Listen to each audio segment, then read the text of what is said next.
Good afternoon. I'd like to welcome everyone to the April 2026 Planning Commission meeting. Welcome Planning Commission members, staff, and guests. Today we have multiple staff members here to ensure that the meeting runs smoothly and that all applicants and members of the public are able to participate in the meeting at the appropriate times. If you are here today and would like to speak about a case, please provide your name clearly into the microphone, and please be sure to sign in either at the back of the room or at the podium for documentation purposes. If you are here today to speak about a case, you must speak up when the chairperson calls for public comment. Pardon me. If the case that you are here to speak about is on the consent agenda, you must request that it be moved to the regular agenda to provide a public comment period. I'll go ahead and call the roll. Let's see, Mr. Bradham? Here. Mr. Causey? Here. Mr. Cohn? Here. Mr. Cook? Here. Mr. Foster? Here. Mr. Holcomb? Here.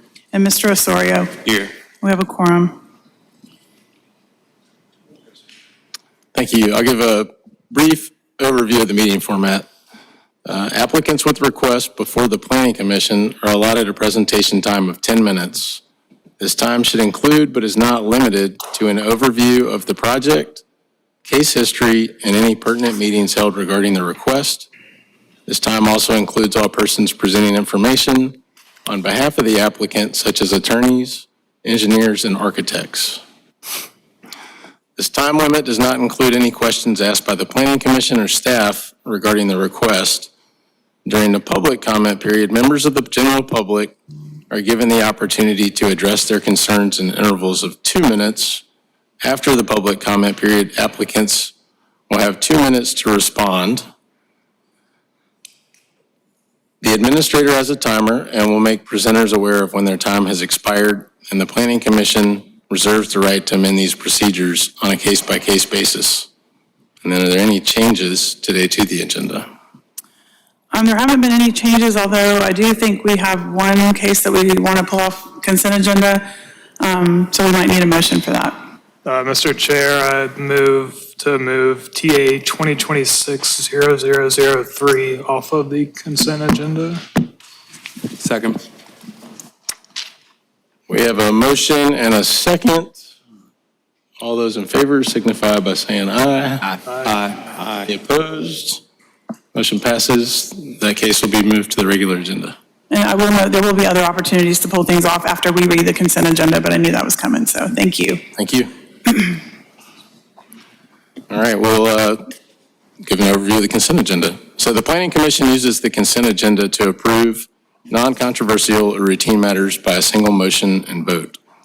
Examples of such items include approval of site plans, annexations, and street names. If a member of the Planning Commission or the general public would like to discuss an item on the consent agenda, you must raise your hand and speak up so that the case may be moved to the regular agenda and opened up for public comment. Once the agenda order is finalized, the Planning Commission then approves the remaining consent agenda items. And then will staff please read the consent agenda? Certainly. The first item on the consent agenda is to approve the March 12th, 2026 minutes. Next, under future land use amendment and zoning amendment for a pending annexation, we have case number 2, which is Annex-2026-0003. Next to the Shop Road Extension, request recommendation on the assignment of the land use classification of industrial and the assignment of zoning of light industrial portions within the floodway overlay district and floodplain overlay district for a pending annexation. The property is currently classified as Economic Development Center Corridor and zoned light industrial M1 by Richland County. Case 3 is Annex-2026-0005, 308 Turnwall Lane. Request recommendation on the assignment of the land use classification of Urban Edge Residential Small Lot, UER1, and the assignment of zoning of Planned Development District, PD, for pending annexation. The property is currently classified as neighborhood medium density and zoned Planned Development District, PD, by Richland County. And then the text amendment has been moved to regular agenda. So then we have preliminary plat review, case number 5, S-Plat-2025-0066, approximately 44.2 acres on the 2500 block of Atlas Road. Request preliminary plat approval to construct a 193-lot detached single-family residential subdivision, The Crossing at Congaree Point. The properties are zoned RM2, residential mixed. And finally, under major site plan review, case 6, S-Plan-2026-0006, 7435 Monticello Road. Request major site plan approval for the construction of dormitories at Columbia International University. The property is zoned INS Gen, or Institutional General District. And that concludes the consent agenda.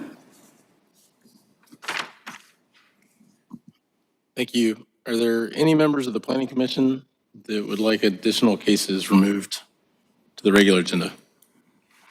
Are there any members of the public that would like to have any of the cases on the consent agenda moved to the regular agenda? All right. Seeing none, I will consider a motion for the approval of the March minutes and the consent agenda. Mr. Chair, Yeah, I'm a little unclear. I thought item 2 was removed from the consent agenda already. Right? But she read it as part of the consent agenda. I think it was item 4. It was number 4. I'm sorry.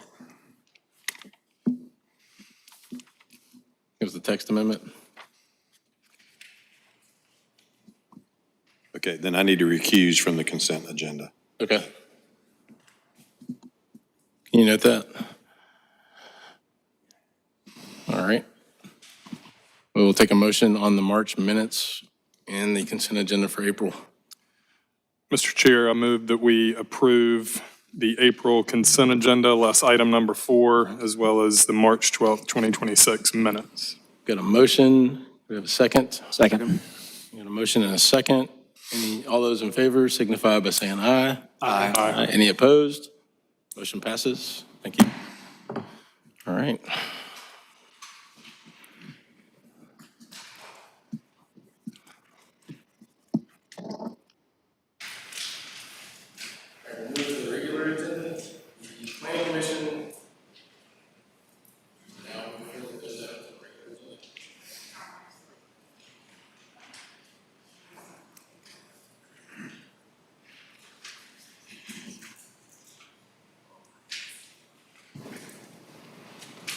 Now, can you hear us?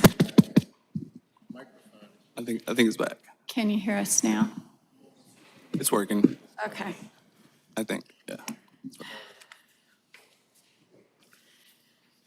Okay, this is item 7. Oh, hang on for 1 second. Oh, Let's All right, I'll give an overview of the regular agenda format. Sorry for the technical difficulty, but we'll use the following outline. The administrator will introduce the case, and the applicant will have 10 minutes.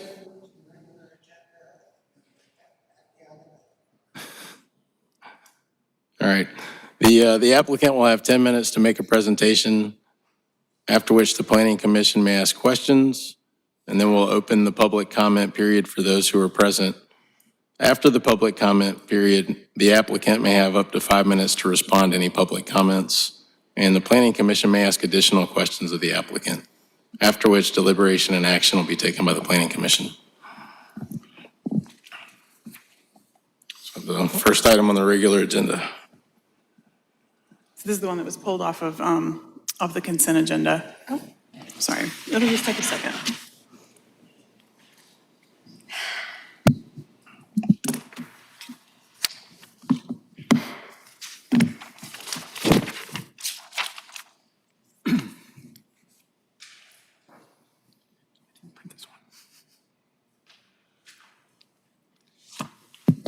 Okay. Good afternoon. So yes, this item, text amendment 2026-003, and it's a request to amend the Unified Development Ordinance to amend the number of, well, actually to to amend the number of appointed members to our new design review commissions, apologies. And so for a little bit of background, City Council did approve a text amendment in January to divide the Design Development Review Commission into two separate commissions, one of which reviews the historic districts and one of which reviews the urban design districts. And that was a recommendation of the recently adopted Downtown Strategic Plan, which was adopted in June of 2025. And so in short, the adopted text amendment specified that the Historic Preservation Design Review Commission would consist of 7 members and that the Urban Design Review Commission would consist of 5 members. And at the February 17th City Council meeting, Council voted unanimously, sorry, I cannot speak this afternoon, to increase the number of members on the UDRC from 5 to 7. And so this is a text amendment that would basically formalize that. And so by specifying at least 5 members, this would accommodate that change to 7 members. Yeah, so I asked to move this to the regular agenda. So it says at least 5, but I'd like to propose at least 5, but no more than 7, to have a limit to be consistent with the other similar committees and commissions.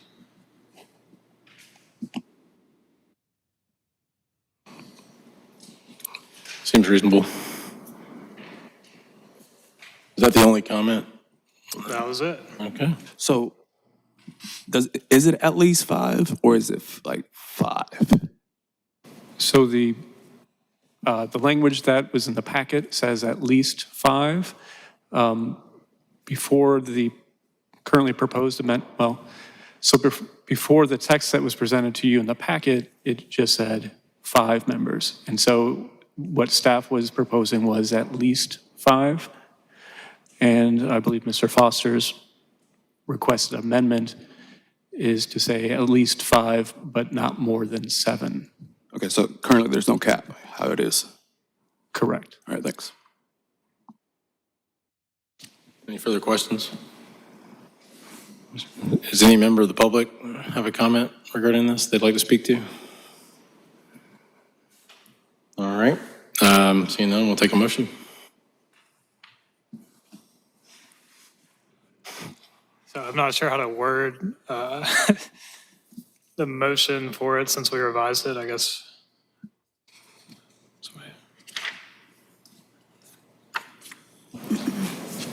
What do they need?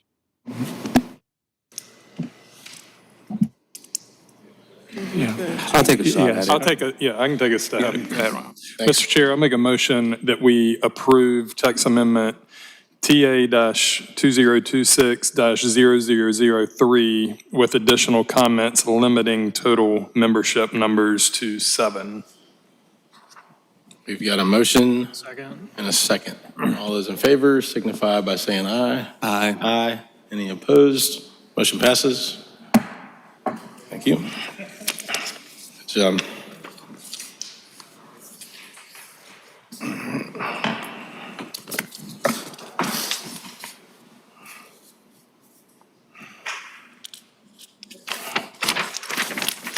Okay, here we go again. This is annexation 2026-004 that we're talking about now. It's 352 or so acres adjacent to Blue Ridge Terrace, Monticello Road, and Allen Street. We have addresses that vary from 651 Blue Ridge Terrace, 6 acres of Blue Ridge Terrace, 6700 Monticello Road, east side of Monticello Road, rear east side of Monticello Road, north of Clover Road, back side of Clover Road, and south side of Wyan Road. The owners and applicants of these parcels of land are requesting annexation into the city for municipal services and construction, and new construction. This over 350 acre parcel is in the Crane Creek area. Haskell Heights is to the north. On the west side, we have development is flanked by the undeveloped land, limited residential, and an existing construction business.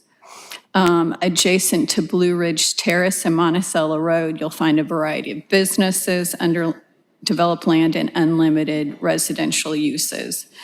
This is in the Long Range Urban Service Area. It's next to the city boundary and can be served by the city. What's more important probably is this parcel is within the study area of the walkable 29203 pedestrian master plan, adopted by the city of Columbia in 2017. This plan makes a broad recommendation for the entire zip code, specifically policies for infrastructure recommendations for more pedestrian use.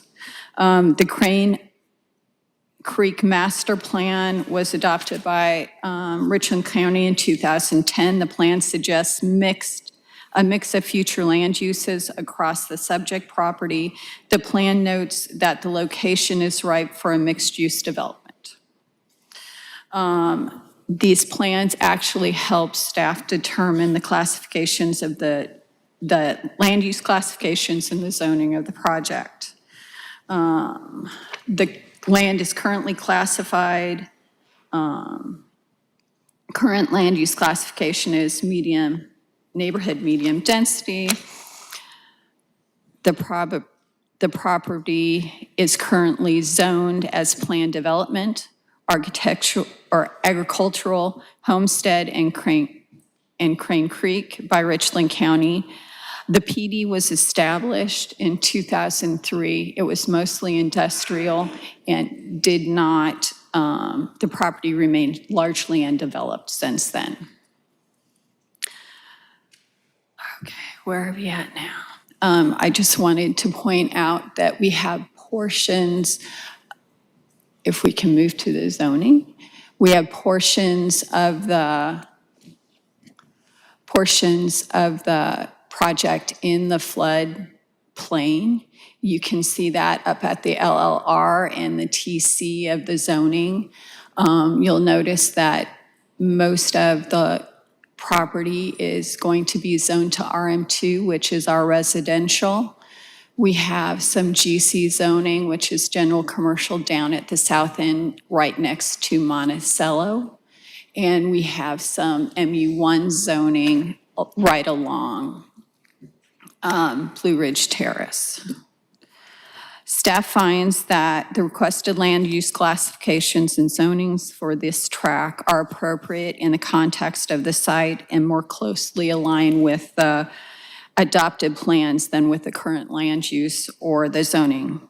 By reason of these findings, staff recommends approval of the future land use classifications of Urban Edge Community Activity Center, UE, AC1, Neighborhood Activity Center, AC1, Urban Edge Residential Small Lot, UER1, Urban Edge Residential Large Lot, UER2, and Transitional Sensitive Lands. Staff recommends also the zoning of residential mixed-use RM2, Transitional Conservation District, TC, Large Lot Reserve District, LLR, Mixed Use District, MU1, and General Commercial District, CGC, with portions in the floodplain at the time of annexation. And that is it for staff's report. Thank you. You're welcome. Any commission members have any questions for staff? Is the applicant here to speak regarding the application? Thank you.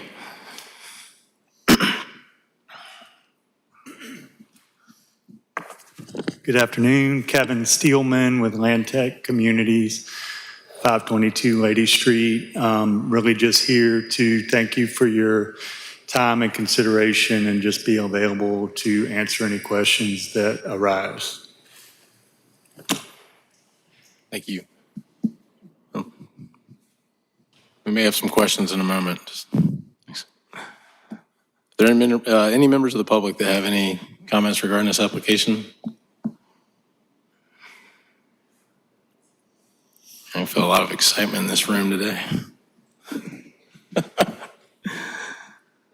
All right. I've looked through this. I didn't have any questions. I mean, if y'all do. All right. You want to take a motion?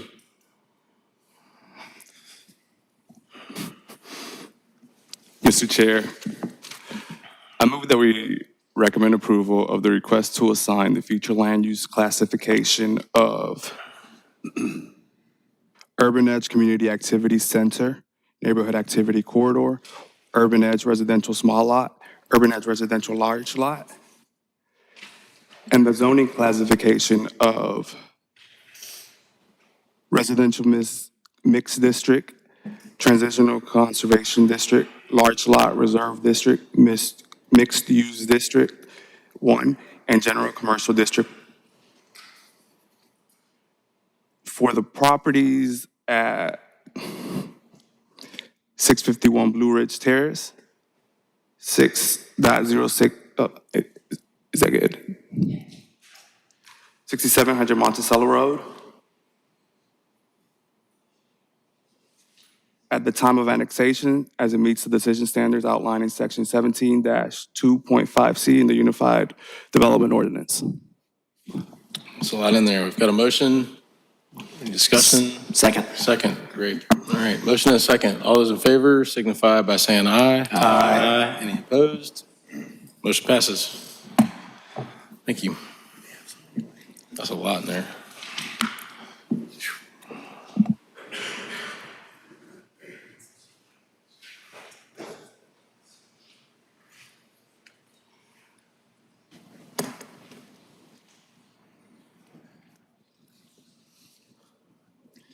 Okay, the next case is a zoning map amendment request. And this is a parcel at the 1700 block of Rosewood Drive, which is the corner of Rosewood Drive and Fulton Street, tax map number 113091810. And so the proposal is a request for your recommendation on a rezoning of the properties from Neighborhood Activity Center / Corridor District, also known as NAC, to Residential Mixed District, RM2. And the property is within the Airport Safety Overlay District. You may recall this property from a planning commission back in, I believe it was December, maybe it was November of last year. And at that time, the request was to remove the Airport Safety Overlay, and it did continue to council.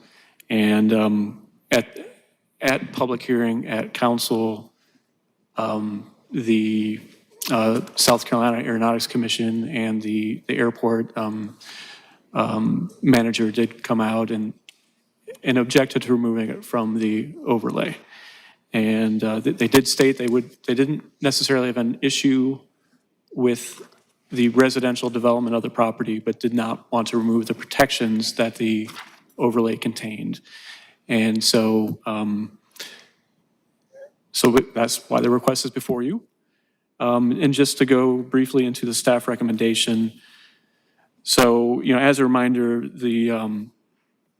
our UDO's zoning map amendment decision standards, state that, the decision on a rezoning is a legislative action and it's a discretion of city council, and it's not controlled by any one factor, but it does list several different factors that both you as a planning commission and city council can review. And, to be honest, staff, when we looked at it, we kind of found the pros and cons on both sides, but in the end, we recommend approval of this request. We do find that the proposed rezoning request would create an isolated zoning district. So if this property is rezoned to RM2, it does leave the adjacent property as a single parcel of NAC. However, this request is not inconsistent with the neighborhood plans and the comprehensive plan, which does call for a mixture of commercial and residential uses. And if not for the overlay, residential uses would be permitted in this district. And finally, going back to the airport safety overlay, this does leave in the protections of the overlay that the Aeronautics Commission desired. And I'm glad to answer any questions. I was looking for the applicant, I didn't see him, but. Is the applicant present? Yeah, okay. I did want to mention that there are 2 emails that should have been directed to the Planning Commission. One was an email from Charles Lesser, and there was also an email from Dr. Kristen Booth. And I just want to acknowledge those for the record. Thank you. Do any commission members have any questions of staff? We'll get there. All right, are there any members of the public who would like to speak? Thank you.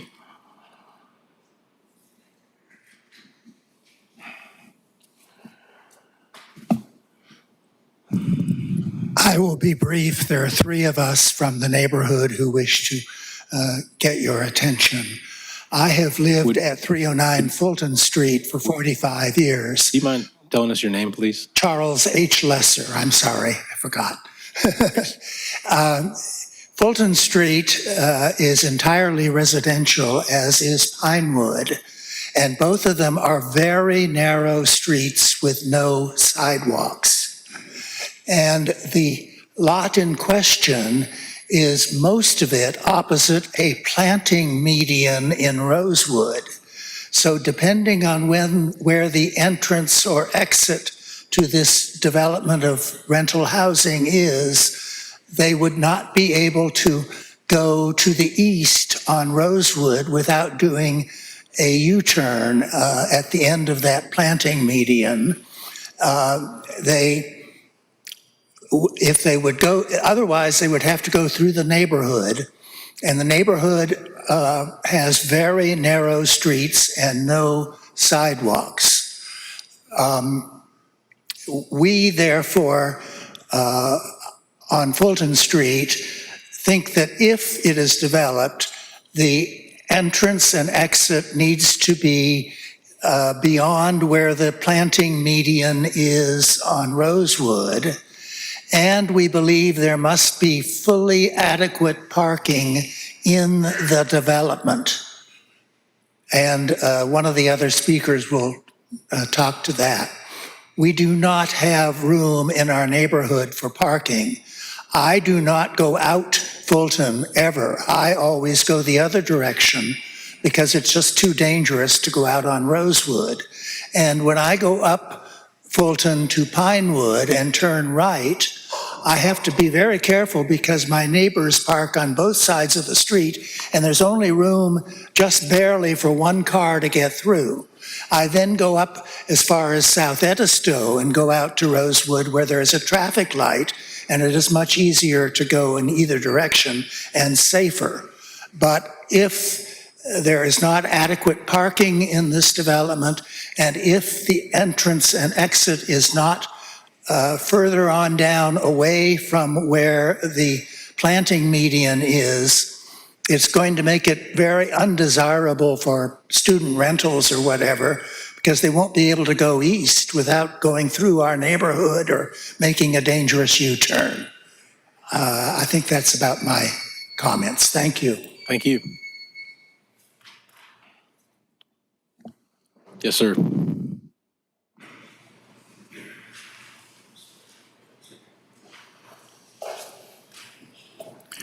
Hello, my name is Guy Jones. I am president of the Hollywood Rose Hill Neighborhood Association. And we are very much opposed to the request because of the increase in congestion that Chuck has already spoken to on Fulton Street and Pinewood. We really look forward to more quality development on Rosewood. Rosewood needs improvement. I would just suggest that this lot is too small to create a good project with adequate parking. It would be a much better outcome if the parcel just down the street that has the convenience store right now could be joined to this parcel. I believe the ownership is the same, and create a larger quality development with access to South Pickens Street as well as Rosewood. Thank you. Thank you. Yes, ma'am.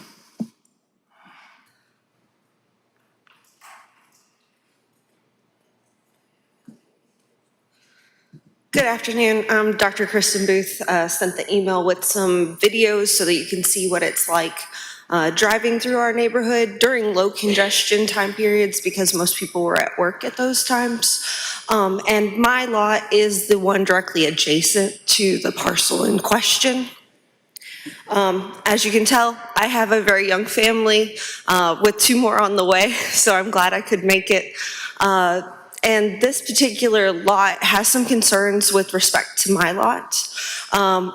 If they plan to level it to the elevation of Rosewood Drive, that would create a several feet elevation difference between the 2 parcels. And so this would require greater than a 4-foot retainment wall, which would need some permitting and some extensive work to be done in order to protect my home, which was built in 1936. As my previous neighbor mentioned, the traffic pattern in the area is extremely high as it is. Across the street from us is a duplex that's rented by college kids, which generally has about 4 to 6 vehicles that are parked there. Minus when they also have extra entertainment and guests over.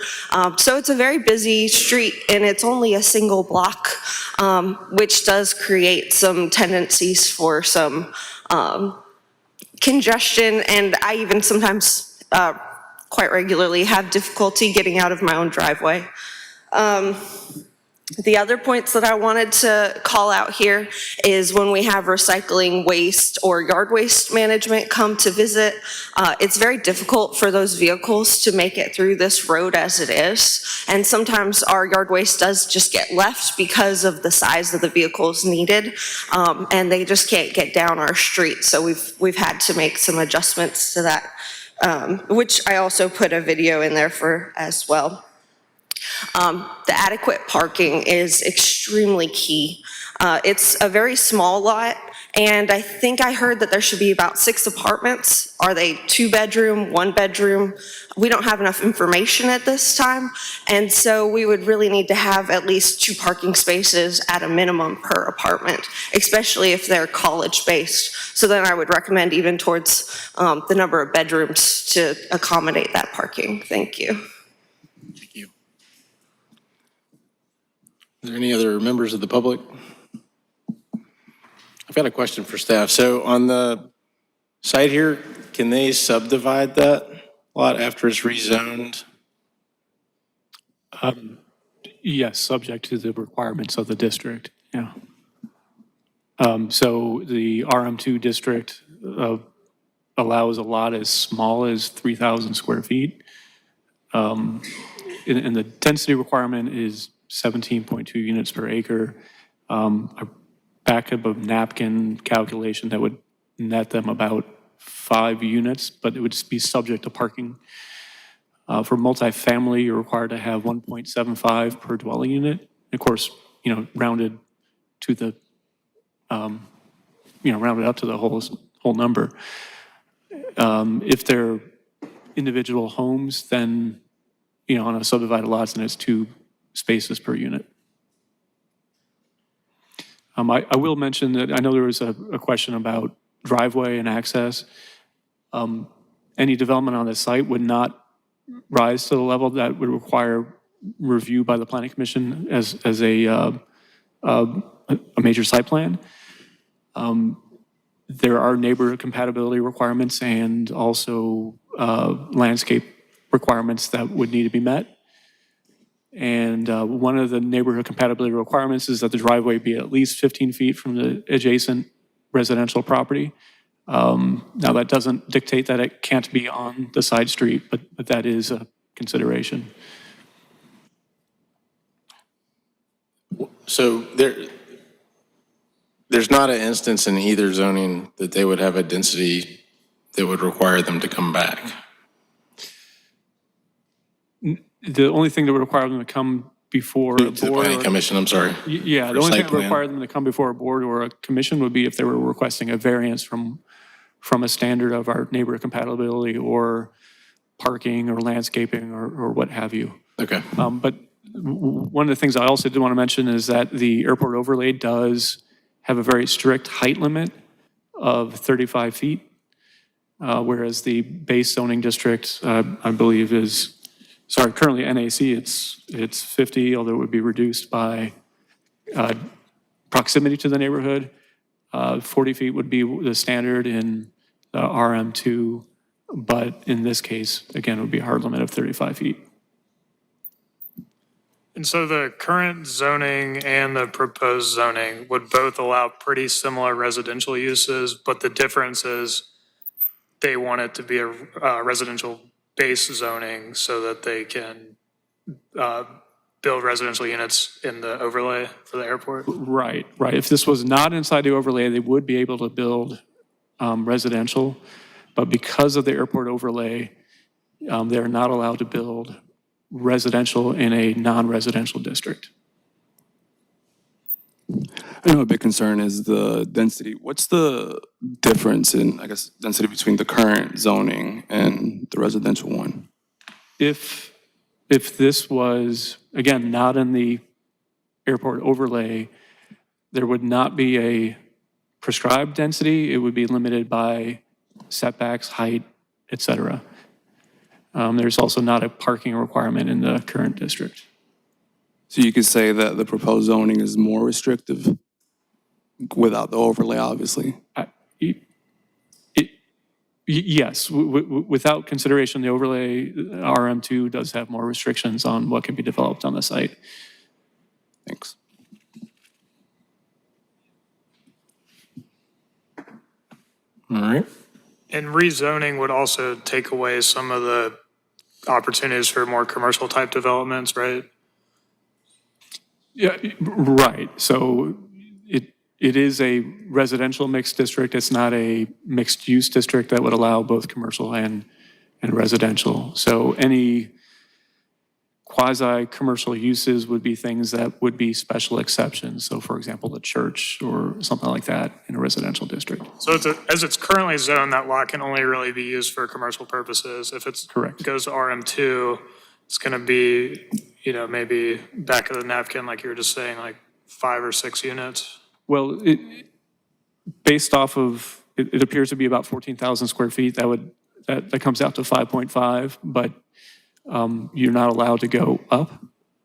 So you would have, so unless it's significantly larger than it appears to be based off of the legal description and GIS, it would be 5 units maximum. But then they would also have to provide the parking that's required by ordinance on site. So it might not be 5. It won't come back to plan review, but it will go to the city for plan review. Yeah, for permitting and plan review. And they're going to look into the parking stuff and then the retaining wall for the grade difference, Yeah, potentially. it would likely require a land disturbance permit, and so our stormwater folks, et cetera, would look at that. And a retaining wall would require review by I believe, the building plans examiner. Thank you. Do residential plans require a site plan if it's built under residential building code If, to show the impact on the grades between the neighbors? if we're talking 5 units, it would. Okay. If we're talking about a single family, then a site plan is required, but not perhaps at the same level that is required for a multifamily project.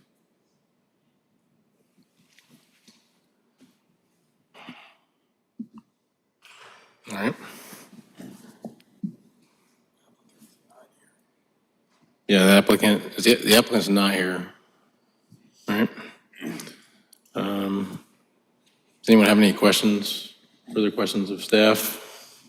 I'm somewhat hesitant on how to approach this because it seems that if we vote against this, currently as it stands, they can, they can put a commercial property there and it would have resolved the issue of any traffic or anything else that was brought up today.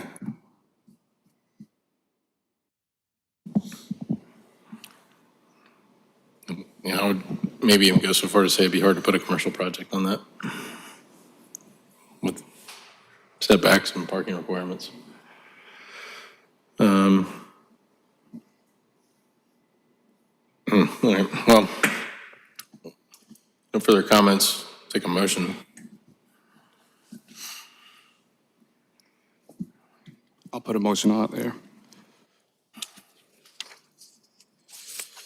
Mr. Chair, I move that we recommend approval of the request to amend the zoning map for the property at 1700 block of Rosewood Drive in Fulton Street, TMS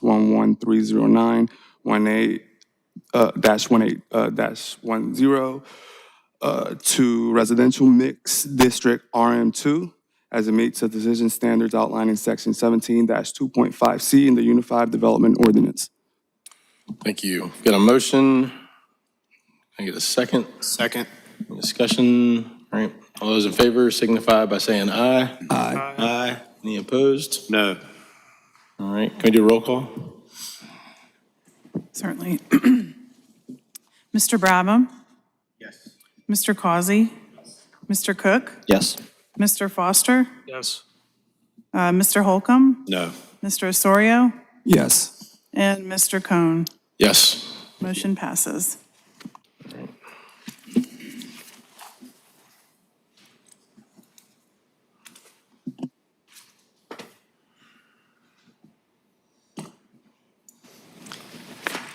Okay, the next item on the agenda is another text amendment, and this is TA-2026-0002.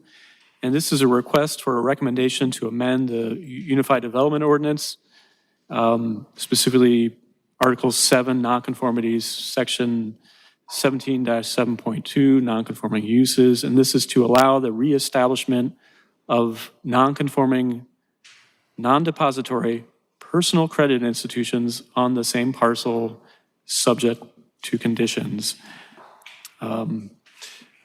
One quick note, I had a couple of questions about the staff recommendation and council sponsored. And just as a reminder, the mayor is a member of council and the mayor is the applicant, and that's just reflecting that. So just a brief primer on nonconformities. A nonconforming use is a use that does not meet the current requirements of the Unified Development Ordinance, also known as the UDO. While the UDO states that its intent is not to encourage the survival of nonconformities, it does allow lawfully established nonconforming uses to continue until they're abandoned, subject to regulations and limits. And so currently the UDO does not permit any nonconforming use to be moved, even if it's on the same parcel, unless it is moved to a location that would permit this use. And so this proposed text amendment would make an exception to that and create, it would allow a nonconforming non-depository personal credit institution, which is also known as a payday loan and or title loan establishment, to be reestablished in a newly constructed building on the same parcel as long as the reestablishment can meet certain conditions, and I'll go into those in a minute. And these conditions would fall under a new subsection regulating nonconforming uses named reestablishment of certain nonconforming uses. And they're on they follow the summary that's in your packet, and again, I'll read over those.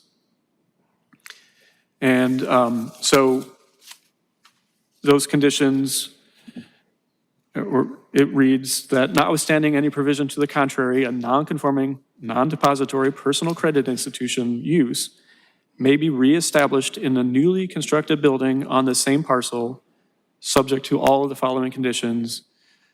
A, the parcel is located within a designated design overlay district subject to the review of the UDRC. The newly constructed structure must be smaller in gross floor area than the structure previously occupied by the nonconforming use. The reestablished use shall comply with all applicable design standards, landscaping, parking, and signage regulations applicable within the overlay district. And the nonconforming use must have been legally established prior to the adoption of the regulation rendering it nonconforming, and must not have been discontinued for a period of 12 consecutive months.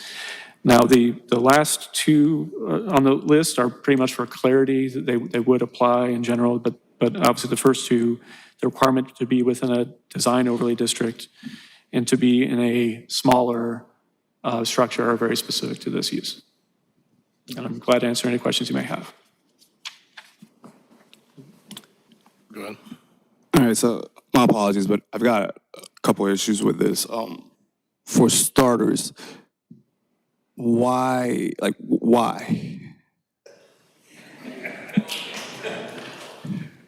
I'm not the applicant, but this would permit, again, a title loan or payday. Could I try rephrasing the question?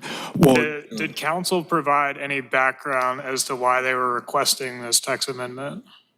My understanding is it does relate to a project at North Main and Sunset, but it would also apply to any payday lenders or title loan establishments. But just to be clear, these businesses are already there established, is that correct? Right, it would not allow something that did not already exist on that lot.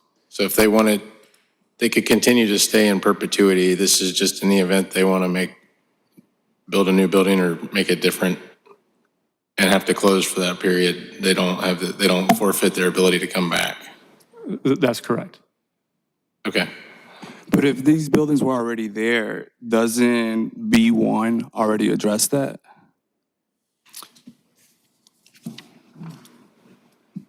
Sorry, you said B1? Yes, the reestablishment where it talks about, not including time during the structure where the use was located is reconstructed.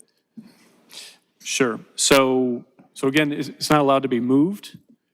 And so that generally applies to a case where, for example, there was a fire or what have you, where the ability to reestablish a non-conforming structure, for example, you're limited in terms of how much damage that can be sustained before it is considered to be abandoned.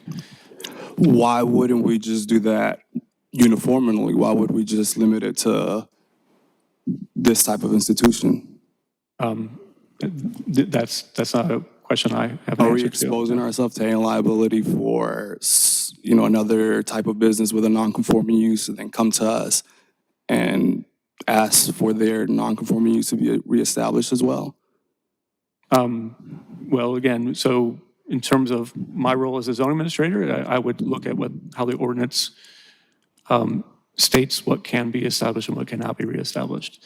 Okay. So if I denied another use, it would be because it was not provided for. Are there no measures for applying for a variance in those circumstances specific to the address or the project or the site? No, because that would be a use variance, and that is not permitted to be granted by the Board of Zoning Appeals. Okay. I got a question, just hypothetically. So if I had a payday loan on my piece of property that's large enough to support something else, but I just want to move it to one side so that I can put another project there, Correct. that's what this would allow. That's correct. Got it. But as a follow-up, why would we limit that just to payday loan institutions? What if I have another business that wants to do the exact same thing? Yeah, I'm not the applicant, so I can't answer that Yeah, it's a question. fair question. Okay, and then just again, why is it that they wouldn't be able to just apply for a variance? A use variance is not permitted, so again, we're talking about a non-conforming payday or title lender, and so there are requirements for a payday lender or title loan establishment, and there are certain districts that are allowed in, and there are some requirements. So For example, it must be at least 3,000 feet from another lot containing a non-depository personal credit institution. And it also says it shall be located in a building with at least 12,000 square feet of gross floor area. So that would be, for example, a strip mall, that kind of a thing. And actually also it does say a variance from any of the provisions of this section and provisions of the subsection are prohibited. So it kind of reinforces that last question about variance. Okay. The only last thing I want to say is that, non-conforming uses by definition already aren't incompatible use with the permitted uses in the district, right? We're giving them permission to be grandfathered in, even though the zoning that they have in theory doesn't allow for whatever their use is. Otherwise, they wouldn't need the non-conforming use. But I feel like we're extending this non-conforming use now, and I find it suspect that we're only limiting it to one particular type of business here.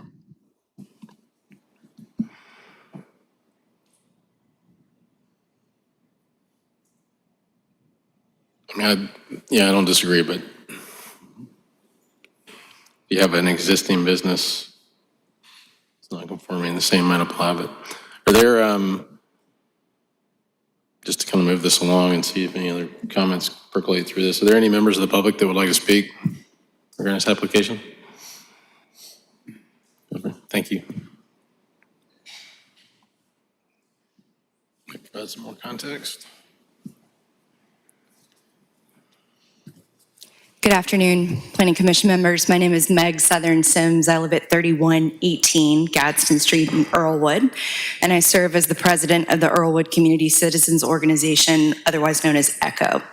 I'm here to urge you not to recommend the proposed text amendment to City Council.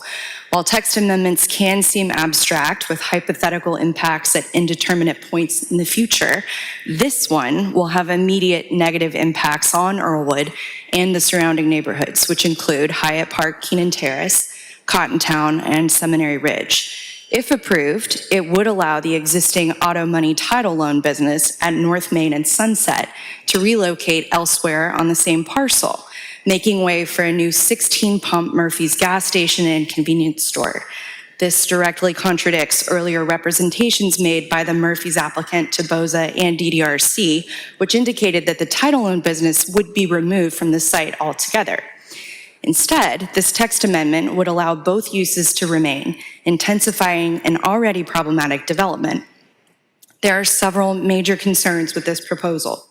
First, allowing a title loan business to move across a parcel conflicts with the North Columbia Master Plan and the North Main Corridor Design Overlay District. Second, this amendment is narrowly crafted to address a single site-specific situation. There is no broader changed condition that justifies altering the ordinance. Third, there is no demonstrated community need for this type of flexibility. This is not a pressing issue facing the City of Columbia. In sum, there is no evidence that this text amendment advances the goals of the comprehensive plan or the zoning ordinance. Instead, it appears designed to allow one business to bypass established processes to the detriment of surrounding neighborhoods. It sets a troubling precedent for unnecessary and unchecked development, undermines ongoing efforts to improve the North Main corridor, and reflects a lack of long-term vision for this important gateway. On behalf of ECHO and our neighboring communities, I respectfully urge you to not recommend this text amendment. Thanks. Thank you. Thank you.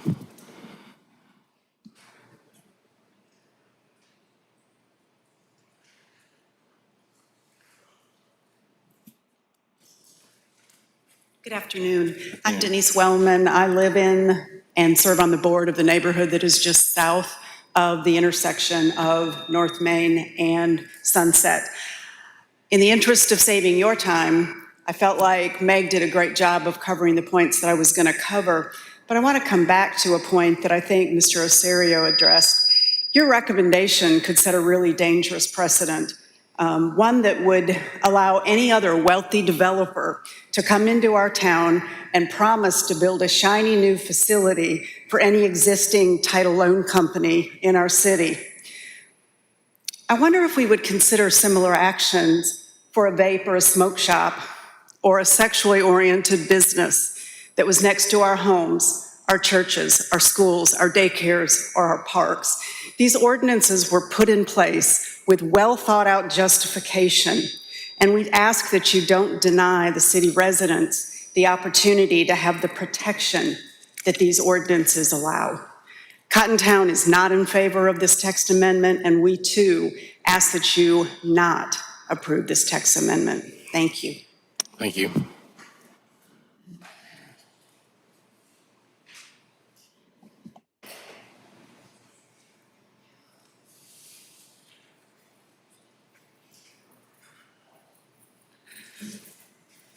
Good afternoon.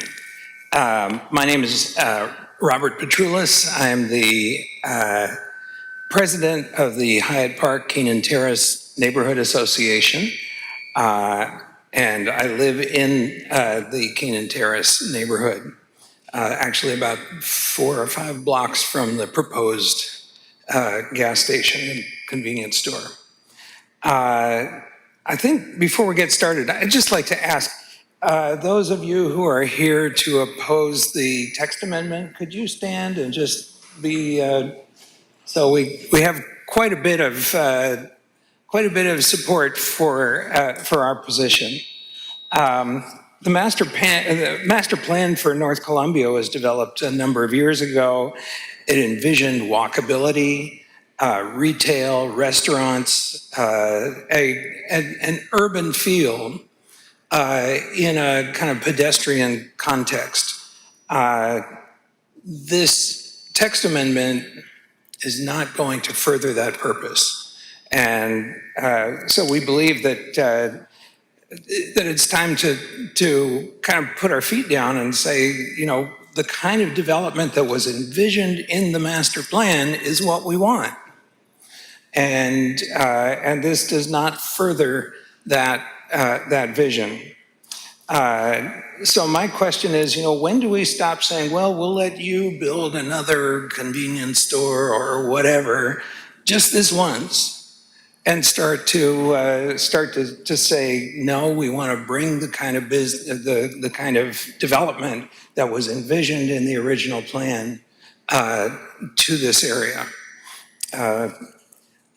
I think I don't see how allowing the title loan company to relocate across the parcel furthers that purpose or the intent of the North Columbia Master Plan. Thank you.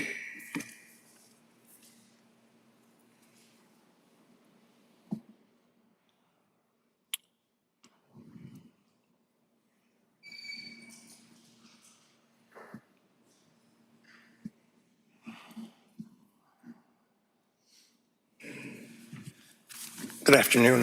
My name is Basil Garcia. I've been a resident of Eau Claire for coming up on 50 years now, homeowner. Most of the points have been made, and I appreciate your attention to this matter. I would like to point out that there's been a lack of transparency throughout this whole matter. The developer, Boza, was misunderstood, or they misunderstood the developer. That just doesn't bode well for our project. I know that's not what you're concerned about so much. You're concerned with the text amendment, but it's part of it. It feeds into it. What Bob said about this is not what we want, well, it's not what we want, and it's not what the city wants. The city spent a bunch of money not too long ago for this master plan, and this arrangement wouldn't be part of that. Furthermore, any concessions that you make to a title loan business, we don't have any bank branches anymore. We have title loans. We have 2 of them, nearly 3,000 feet apart.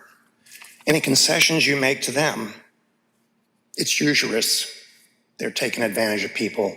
You know the deal. They get into a cycle of repayment. We don't need to give them any more advantages. Thank you. Thank you. All right. Are there any other members of the public wishing to speak here on this application?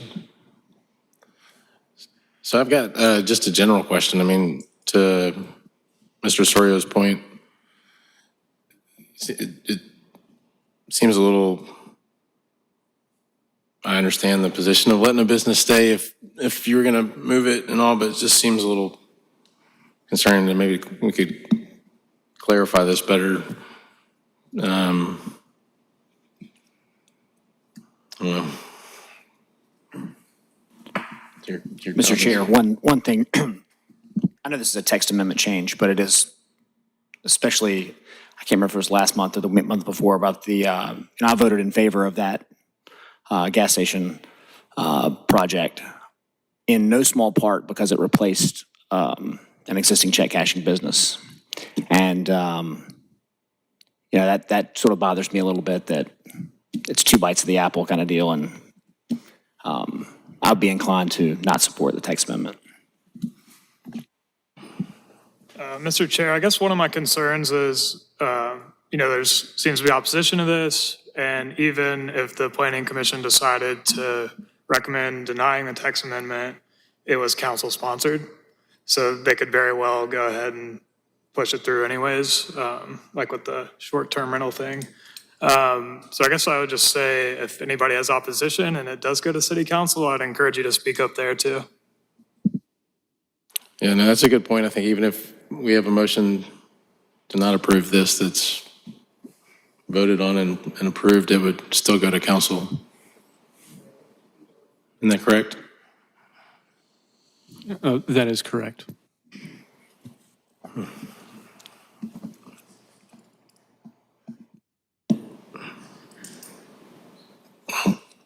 So if we were to defer this, would that still go to council?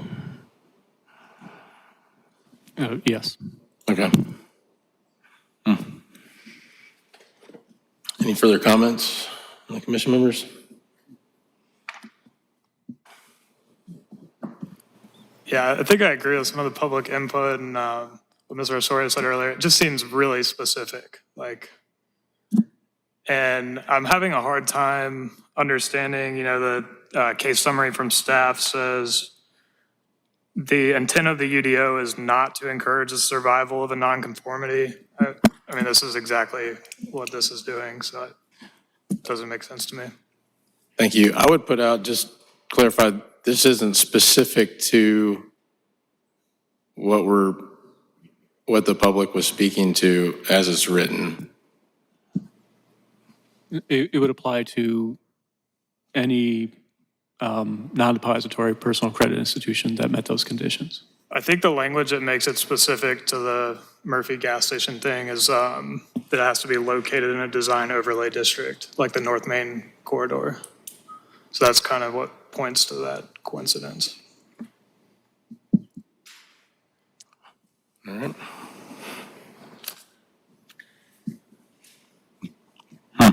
Okay. Any further discussion? So any motion on this one's going to council? Yes, but Like your approve, defer, or recommendation deny? is certainly part of the process. Okay. Yeah. I think just given to your concerns and just this coming from council as well, I mean, my inclination would be to defer, but I'm not making the motion, but if you guys need to. Mr. Chair, I move that we recommend for denial text amendment to TA-2026-002. Second. Got a motion and a second. Second. Thank you. All those in favor signify by saying aye. Aye. Any opposed? Aye. Motion passes. Thank you.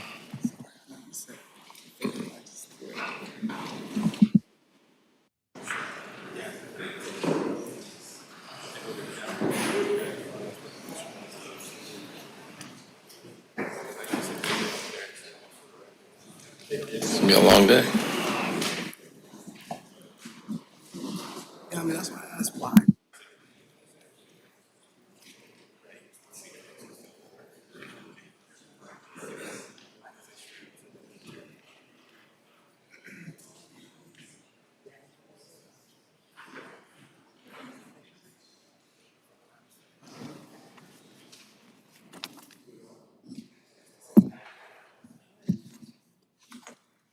That's going to take us to item number 10, S-Plat 2025-0080, 4.6 acres, 318 Pickens Street, 328 Pickens Street, 1600 block of Phelps Street, TMS numbers 11307, 18 and 6, 11307, 19 and 1.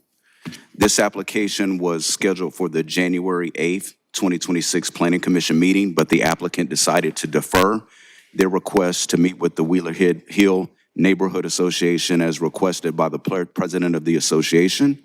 It's my understanding that the applicant has met with the Neighborhood Association regarding the revised plans. This project was approved by the Planning Commission on March 1st, 2021, and permitted for construction for 35-lot, single-family residential cluster housing development. After the project was approved, the developer was unable to acquire a parcel, 320 Pickens Street, that was necessary for the extension of Phelps Street. The applicant has revised their plan to accommodate the loss of the parcel, resulting in the Phelps Street extension to be reconfigured. In addition to the Phelps Street extension, the total number of lots will be reduced from 35 to 31. In accordance with Section 17-2J6 of the Unified Development Ordinance, the Planning Commission shall approve a preliminary plat application upon the finding that the proposed preliminary plat is in substantial conformity with the approved sketch plan and complies with the standards of Article 6 of the Land Development Standards and any other applicable standards in the ordinance and any other city ordinance and regulations. Staff has reviewed the preliminary plat and determined that it is in substantial conformance with the approved sketch plan.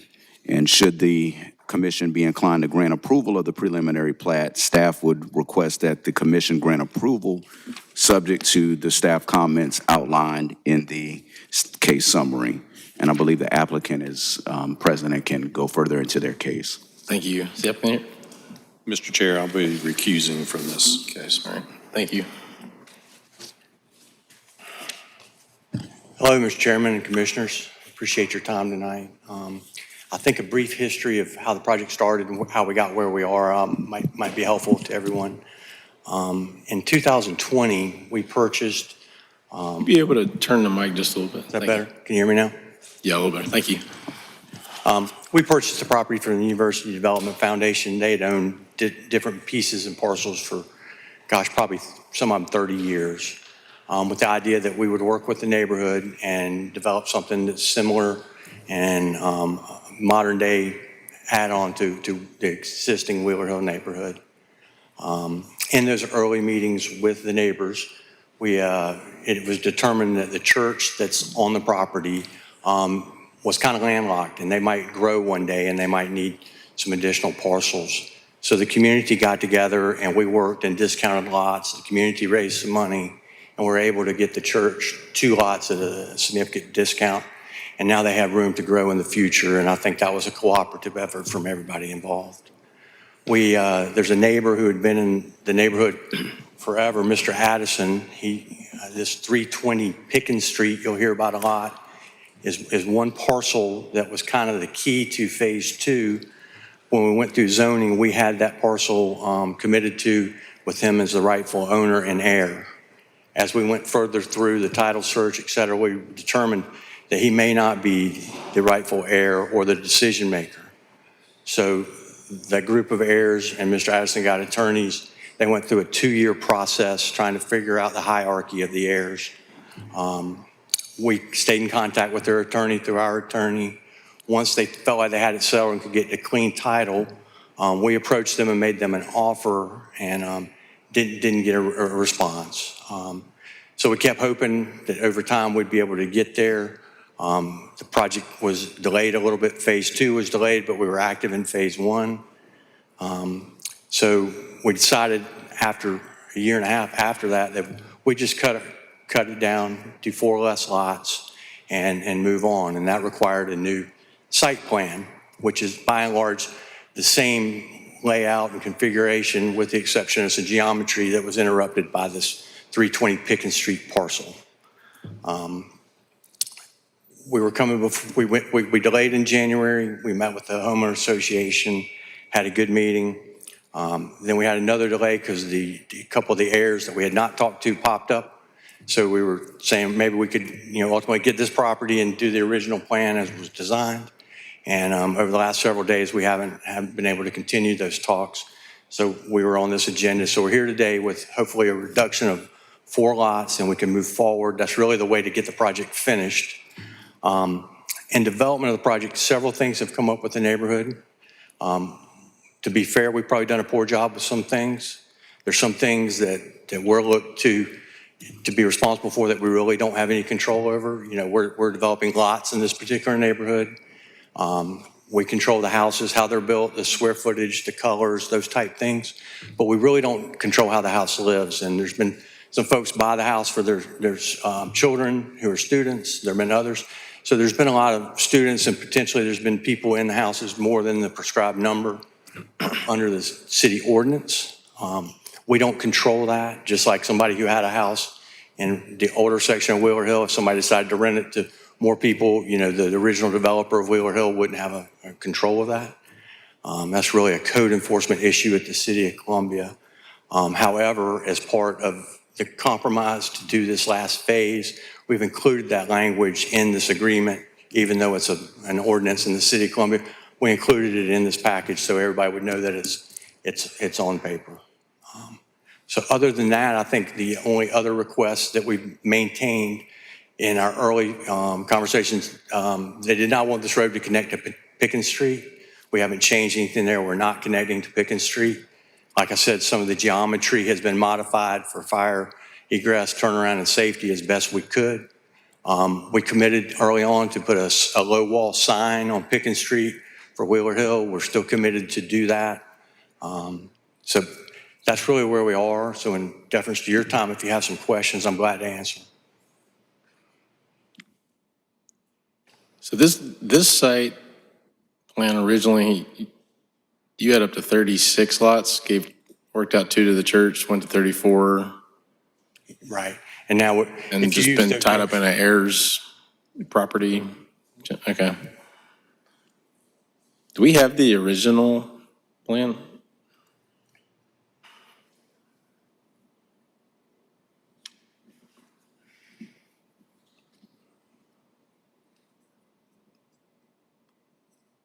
So in neither plan, this never connects to Pickens? It does not. Really, Okay. and we've got the design professional here if there are any questions related to the civil part of it. But the small detention pond you see at the Hammerhead turnaround there, since we had the reduction of density and impervious area is reduced, there was no longer a need for that small detention pond. The calculations worked without it. And we were able to reconfigure some stuff and salvage part of a lot by doing so. But nothing else has changed. I really don't know where else we would go. We can't seem to secure the heirs property. We want to get the project finished. I know the neighbors are tired of looking at construction and silt fences, and we owe them, getting the job done. So would this allow you to go ahead and finish? Has that been the holdup? Yeah. Probably driving some of the unsightliness or comments? Yeah, I think so. I mean, the project's gone on too long. It's kind of an unusual situation. So, I certainly am empathetic to those who've been staring at, red clay and stuff for the last 2 years when maybe they didn't need to. But here again, we thought we had the rightful owner. We had an agreement. They actually were had signed the agency when we went through rezoning as the property owner. So, we felt like we had our bases covered. Any commissioners have any questions of the applicant? I just want to commend you for, I see that this was originally scheduled for January 8th, but you postponed the meeting in order to meet with the Wheeler Hill Neighborhood Association. We tend to see that these projects are usually successful when the community and the applicant are on the same page, so we appreciate you just being willing to be patient and do that. Well, thank you. Yeah, All right. Any questions? Okay. Thank you. Thank you.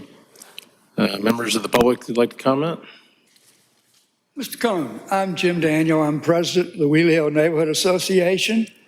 I have 6 people that would like to speak against this site plan approval.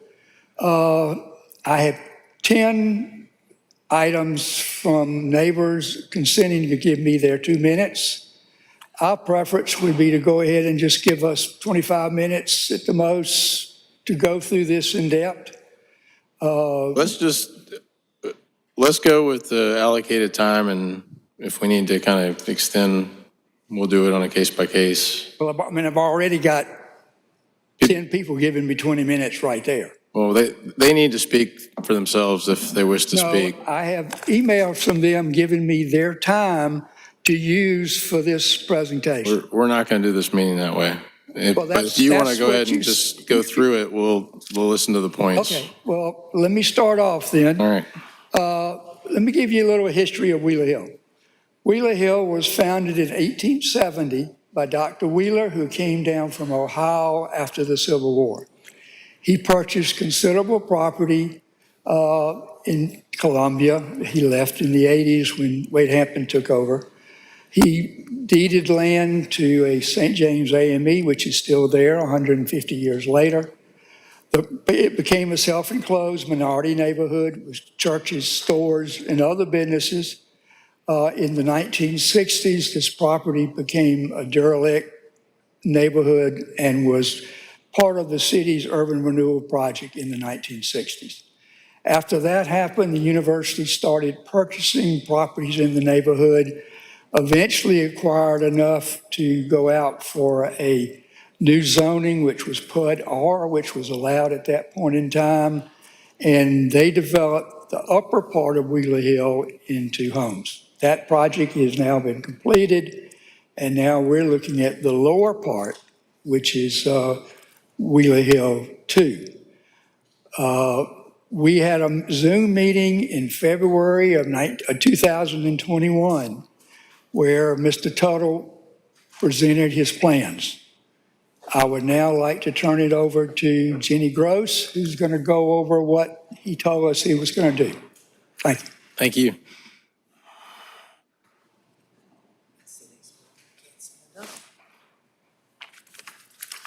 Good afternoon. I'm Virginia Gross. I live at 308 St. James Street. I have lived there for 40 years. Would you mind giving me one of those? Before that, I lived on Watery Avenue and Saluda Avenue. So I have basically spent my adult life in this neighborhood. Obviously, I like it.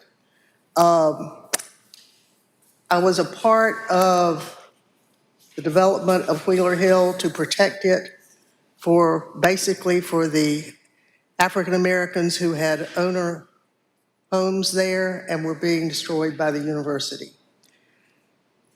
When it was developed, there was no developer.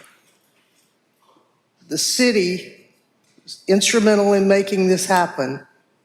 Individual lots were sold and individual houses were built. And it is a combination, but it looks like a neighborhood. In 2020, when we met with Mr. Tuttle, he was right. He did say there would be family-oriented homes, would be consistent with Wheeler Hill. There'd be driveways, there'd be buried utilities, there'd be sidewalk extensions, parking pads, finished curbs and gutters. If you look at this page, you will see where we are right now. Almost all the houses are completely identical. They're white Harley plank houses. In 15 years, they won't be worth much. They don't have garages. They have paved front yard parking areas. They have overhead utility poles. There's no sidewalks, unfinished curbs, no gutters, and no parking pads. Now, if you look at these two things, you can say, well, that's just a broken promise. And maybe that is all it is. I contend that it is a breach of contract, oral contract, but a contract made between the people who live there and the developer. Because in 2026, he said to us at our meeting in January, which was not so, it was shocking. because what he said was, I'm the developer and I have no responsibility for any of that. That's up to the builder. I was shocked. I didn't, because I remembered the first meeting. Maybe that's the truth. The builder is certainly, his comment is highest and best use. That means hardy plank houses, 4 or 5 bedrooms, minuscule kitchen, 1 large meeting room, mini dorm, lots of cars. Not a neighborhood. I look to you today. If the developer is not responsible, if the builder is not responsible, if this doesn't go to city council, that makes your group responsible. And I ask you to look at our neighborhoods and our downtown neighborhoods as being more than receptacles for small-size dormitories. And I ask you to define, going forward, where does the responsibility for following up on promises made, and where does the rubber meet the road?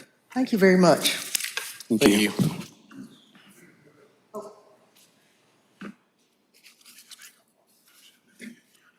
Can I ask you to hand this up?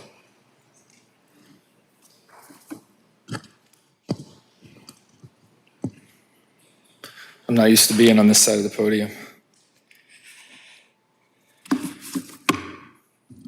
I'm Colton Driver. I'm an attorney. I'm the vice chair of the Board of Zoning Appeals, but I'm here today in my personal capacity. It's happening right in our backyard is a fun expression until it really is right in your backyard, which is where that picture was taken this morning. And so I just wanted to make this commission aware of some things that characterize the way this project's being run. Mr. Tuttle just acknowledged to you that some things have not been handled well, some things have been handled poorly. And while I would agree there are things outside of his control, many of the issues that I'd suggest are actually not in substantial conformity are within his control. I've come home to a bulldozer about to yank the one backyard shade tree still present on the entire Catawba Street side of the development. Fully in my yard, 20 feet from an access easement that was being cited by the crew that was going to take it down without so much as a knock on the door to talk about it. Never mind the fact that it's at the back of an undeveloped property, which should have granted pretty easy access. There are multiple 20 feet tall piles of dirt and weeds that used to just be red clay. That's one of them. I wish it was still red clay. The crews ground up natural green areas, basically aerated it all, and left it sitting there for 3 years. That pile is an eyesore in the winter and early spring, but it turns into a safety issue in the summer. Enough birds to get their own Hitchcock movie nest in there. Snakes, rodents, mosquitoes are much worse now than they were when we first moved in. They mow the grass, but they don't do anything proactively with the rest of the big mess they've made. And that's a good day, honestly. We expected construction when we moved in here, but not this level of mismanagement and bad faith against the neighborhood and the people who are investing in it. If the city is going to approve a site plan, it should be on terms that adequately protect the surrounding areas and deliver on the promises made. The current abandonment to date of this project is impacting the quality of life and the property values of those of us who live there, and the status quo is unacceptable. Mr. Tuttle is a respected and capable developer.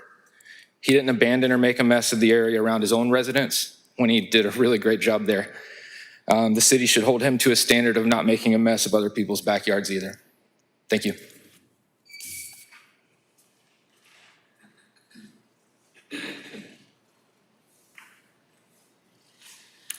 Good afternoon. I'm Nancy Trueluck. I live on Barnwell Street in Wheeler Hill. My comments this afternoon address infrastructure commitments that were made at the beginning of this project. When this project was discussed with Neighborhood back in 2020, residents were told it would include buried utilities, sidewalk extensions, and infrastructure improvements consistent with existing Wheeler Hill neighborhood. That's not what has taken place, what we see today. Utilities have not been buried, overhead power poles remain, and in some cases, new poles appear to have been added. Sidewalk extensions that were discussed have not been installed. Basic infrastructure, curbs, gutters are still missing in areas where the development is underway. Rice Street has been completely built out and those houses are occupied. There are no sidewalks, no curbs, no gutters. And the tree replacements and the landscape improvements shown in the approved plans have not materialized. So after several years of development, residents are left asking simply this question: where are the improvements that were promised? The staff report states that sidewalks will be installed consistent with, in accord with city regulations. And we certainly hope that happens. But given the time that's already passed and the amount of work still outstanding, there's real concern about whether these commitments will be delivered in a timely manner. Residents are not asking for anything new. We're simply asking for what was presented, discussed, and approved to actually take place. Thank you. Thank you.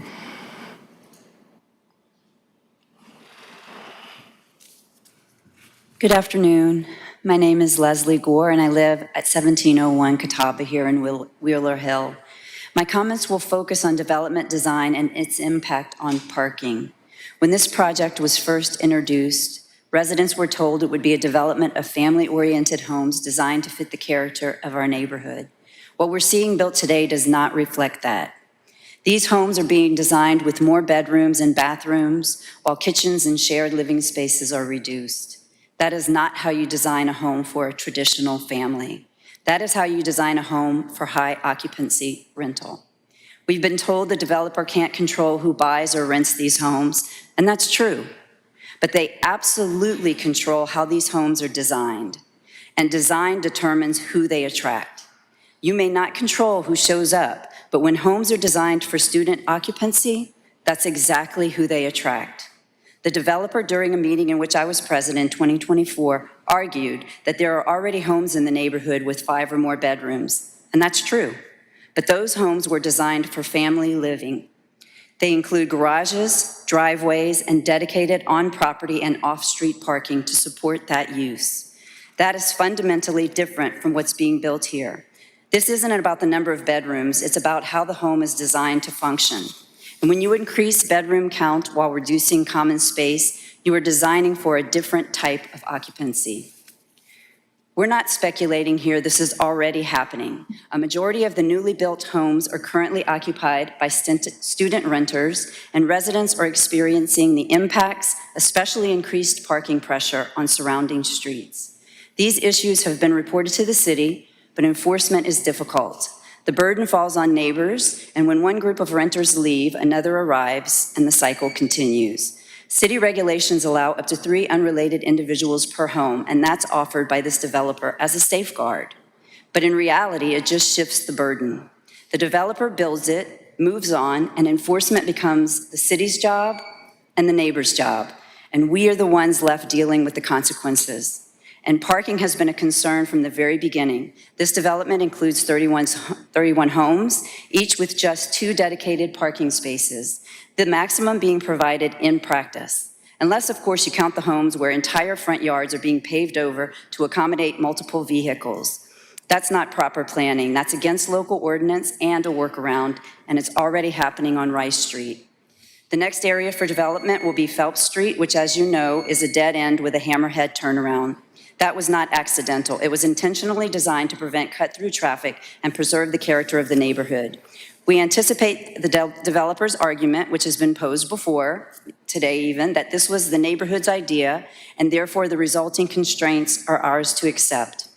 But that only works if the development follows what was promised and approved. If these homes are built with traditional driveways, garages, adequate off-street parking, and family-oriented layouts, then yes, this design will work. But that's not what we're seeing. If the current pattern continues, more bedrooms, less parking, and higher occupancy, then this street will not function the way it was intended to. With limited parking, vehicles spill onto the street, and on a dead-end street, they have nowhere to go.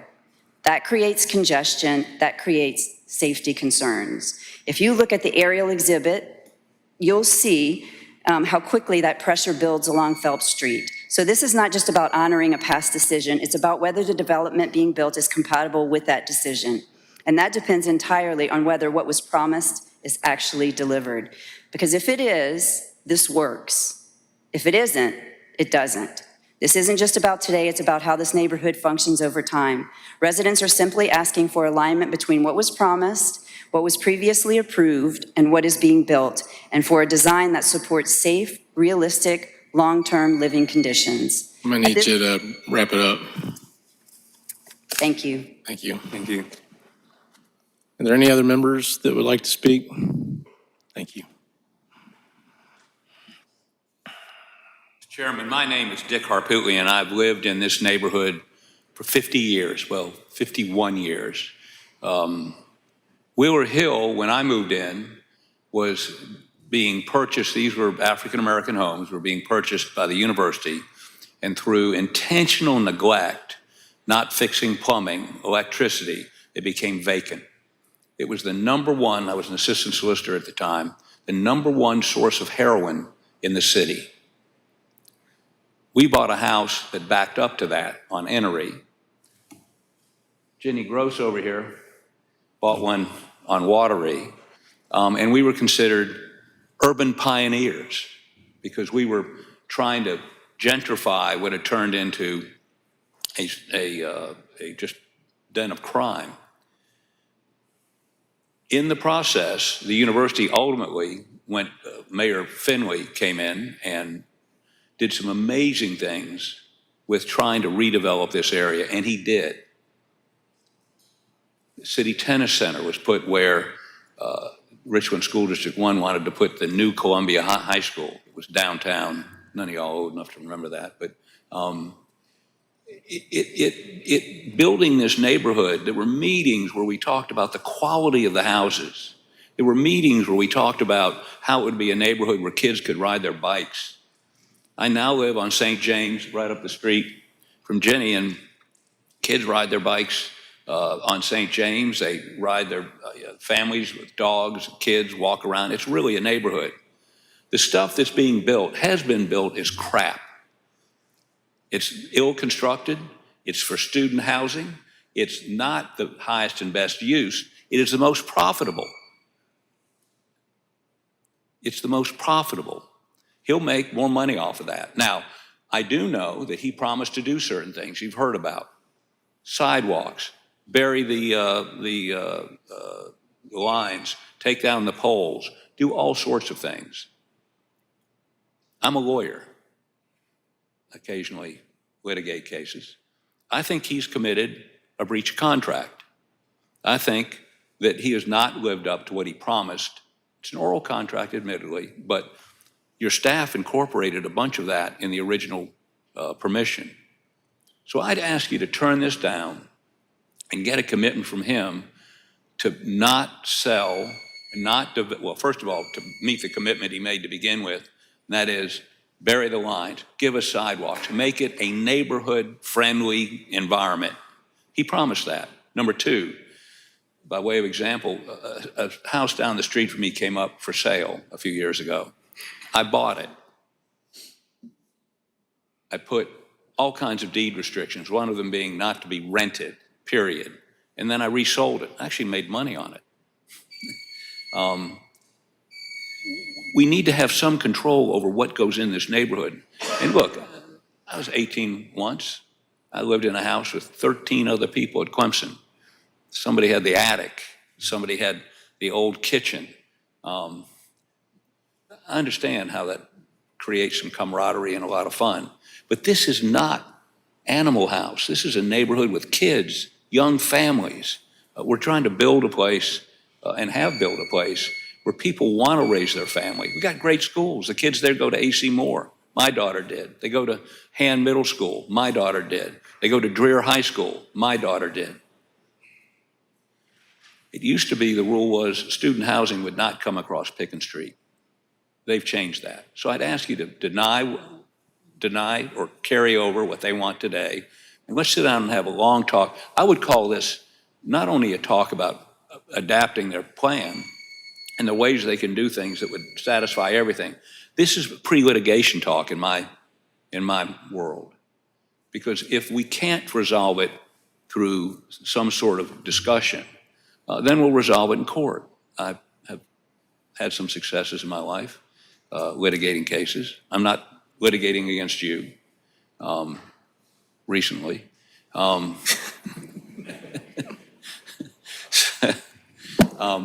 I thank you for listening to me. And this is a serious, look, Columbia, drive downtown Greenville or Charleston. They are very, very, very strict in how they intermix different kinds of housing in their neighborhoods. And it's led to, Charleston is a unique example, but Greenville has been much more aggressive than this city has been in trying to limit rental in the middle of residential. And that's what this is. And this is just even rental. This is students. God love them. You know? Not really. Thank you very much. Thank you. Mr. Cohen, I'm going to be the last speaker and follow-up person. Let's sort of take this, each of the problems that we see. The detention pond was created, the city doesn't know exactly when, say 23, 24. Part of the requirements was that he was going to put a security fence around the detention pond. That was not installed until either November or December of 2025. The plan called for a walking path around the detention pond. It called for shrubbery. It called for trees. Still not in place. There was an incident February 14th where a neighbor found out there was a stormwater release from the detention pond. It was going onto the property to the west on Pickens Street. The city was notified. That got corrected. On Rice Street, there is an existing old power pole from next to an old historic Wheeler Hill house that crosses over to 1616, 1620 Rice Street, which is a new house. We don't know what kind of utilities it is, but it's there. We've reported that to the city. It's still there. When the builder built 1616, 1620 Rice, he paved the entire front yard. NOV was issued by the city. City made the builder go back and put some barriers up to shorten the amount of space of the parking space. One of those has already been released. 1624 was cited by the city in the fall for too many residents. That additional resident did not move out until February. When we look at the Phelps Street area, that property was sold for tax sale in 2023. It went to the tax sale in November. It was actually sold and then redeemed later. So it's a question about Mr. Tuttle's financial stability. We've already addressed the issues that in 2022, his site surveyor or her site planner started moving dirt, created these piles, which then became vegetation. And then there were culverts that were left and they were not removed till 2025. We also have a situation where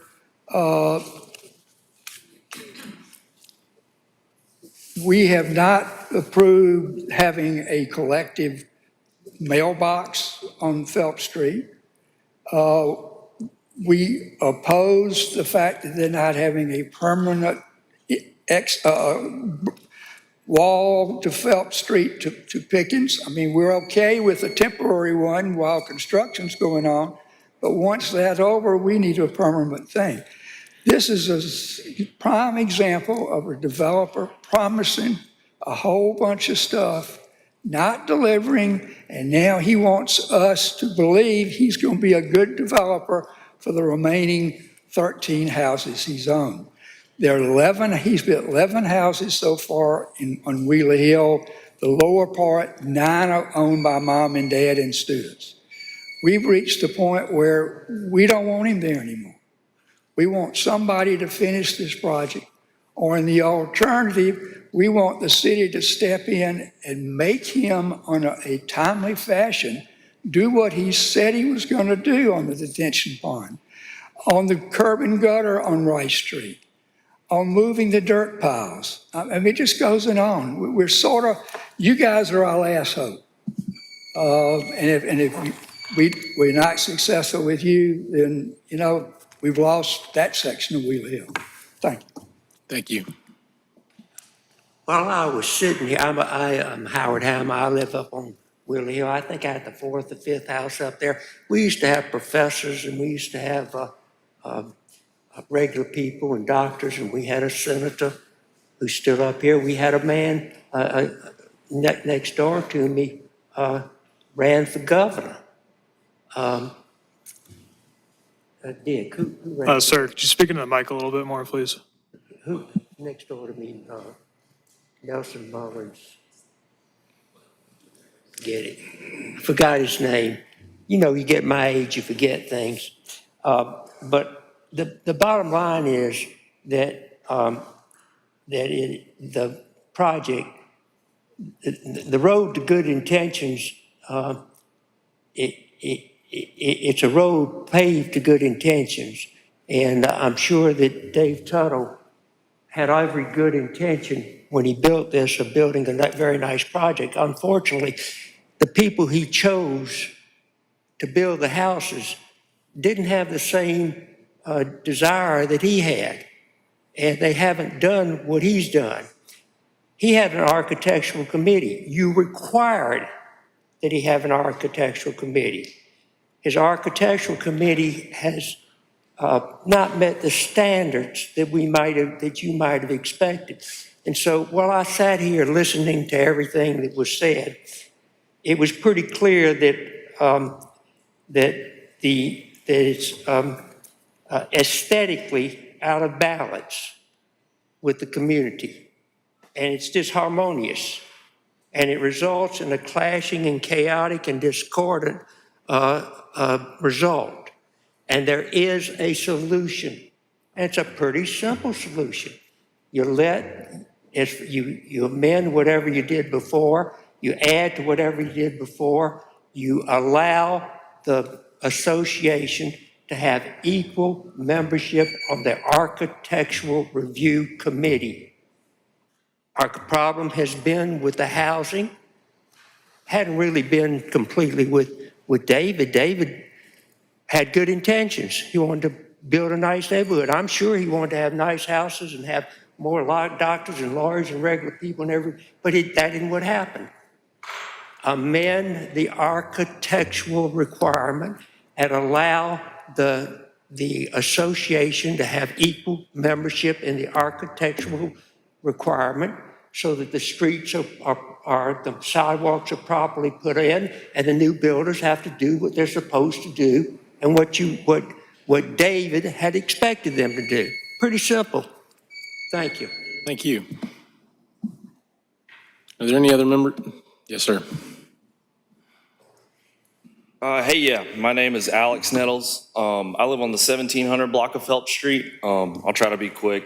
I know everybody's ready to go. I'm ready to go watch the Masters. I second everything my neighbors said. I just wanted to add, I guess, a little bit to it. When it comes to the housing character that, everybody talks about, Wheeler Hill is very aesthetically pleasing. Every home's different types of architecture, different colors. And the phase one development is basically just all hardy plank, same color houses, same looking homes. And I think it really attracts to student housing, which a lot of it has turned into, because it very much resembles like if you go drive down Bluff Road and go to the Woodlands. It looks exactly like the houses they're building. Also, another thing, I think Jim hit on it, they want to do like a combined mailbox. In my opinion, you know, that's stuff you see at apartment complexes, stuff you see at student housing. And I also have a question on top of that. I can't really look at that great. I looked at it a little bit earlier this morning. But, you know, I've stared at the lot for 2 years being undeveloped, and I hear what he's saying about they couldn't acquire the parcel. I'm just having a hard time seeing what exactly about that parcel had to do with them not developing it. I'm a civil engineer, roadway engineer. I look at stuff like this every day. And I'd just like further clarification on that because I really don't see how they couldn't develop the DePrado side of it and build the road still. I believe the track's on the bottom right, but I could be wrong. And then another thing I just want to bring up, I haven't seen any sort of like construction maintenance of traffic plan for any of this.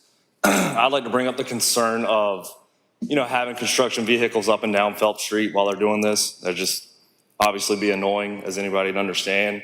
They have access on Pickens, so if they could just, you know, do that to, you know, while they're building it, if they're going to build it. And another thing, you know, or last thing in closing, I'm not really against this development, or, you know, I'm not against the development that complements Wheeler Hill's character.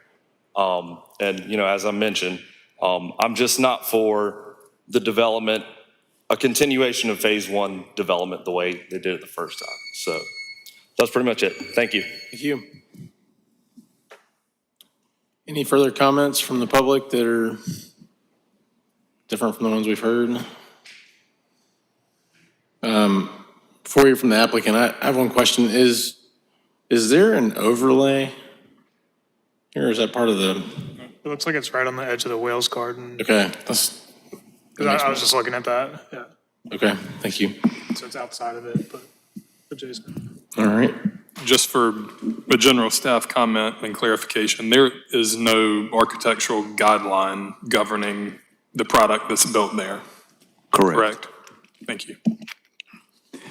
Additional question, is it under our purview to require any type of specific quality? Your review is of the site plan, or whether the preliminary plat, which is the actual plat of the property and the design of the roadways.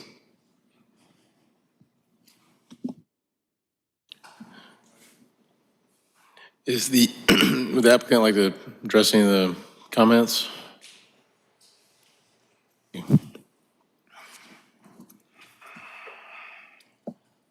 Thank you again. Some of the things that aren't complete in phase 1 thus far are still planned to be completed. We couldn't finish the pond because phase 2 has to tie into the pond, and you can't take the temporary B&Ps out until you have all that established. The project since day 1 has been under bond, so all of those things would be taken care of. And if something happened to me, I got hit by a bus tomorrow, unfortunately, then the bond would be there to put in the sidewalks and the other things. The sidewalks in phase 1 weren't put in because we were hoping to do it in conjunction with phase 2 and kind of do that. We'll certainly commit if we get going out there, we could jump over to phase 1 and finish up the sidewalks and stuff pretty quickly. But I did want everybody to know there's a bond in place that covers if we fail to finish something, the city has that bond. Any other questions? I'll just add on. My name is Callie Iverson. I work with Cox and Dinkins. We are the civil engineers on this project. I just wanted to add that all of the requirements for the plat, it hasn't changed from the plat that was already approved in the previous thing. We have addressed the concerns that the community has on parking, adding a few additional stalls to each of the the lots as required.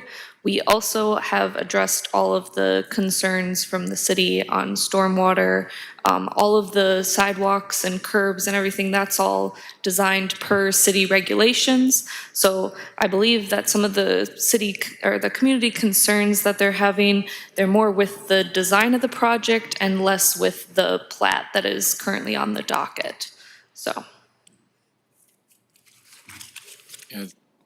So it sounds to me, I mean, we hear this coming up more and more frequently, just accommodating the ever increasing amount of college kids needing places to live. And, you know, it may involve at a later date a more comprehensive look at the zoning and what's allowed from the rental purpose and bedrooms and things, because this is a higher frequency point that's coming in here. And I guess with regard to infrastructure, the only other question I had are the underground power lines part of that as well. Sorry for coming down to that. In phase 2, those power lines will be underground. On phase 1, our intent was to have them underground, but at the time Dominion Energy, because there were several people that were already in the overhead configuration, did not want to go underground with those utilities for those several lots in phase 1. So. And then would you be, willing to forego the combined mailbox item and just keep those more? Yeah, that's not our guideline. That's the new Postal Service guidelines. Any new residential neighborhood is going to have a common box element to it. They don't do, if you had an add-on of a half a street or something, they would occasionally do that.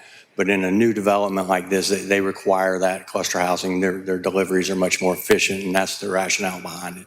So we don't have control over that. We would prefer not to have to dedicate space for that, but we'd have no choice. And then would you be open to exploring getting a temporary encroachment permit to access that street during construction from? We do. It gets closed up occasionally to Prados. When we leave the silt fence down for access right there, the folks at the Prados continue, because they for so many years have used that for parking, park over there, and then we end in conflict with the stormwater folks that, our silt fence is down and we have soil moving, so we try to keep it up.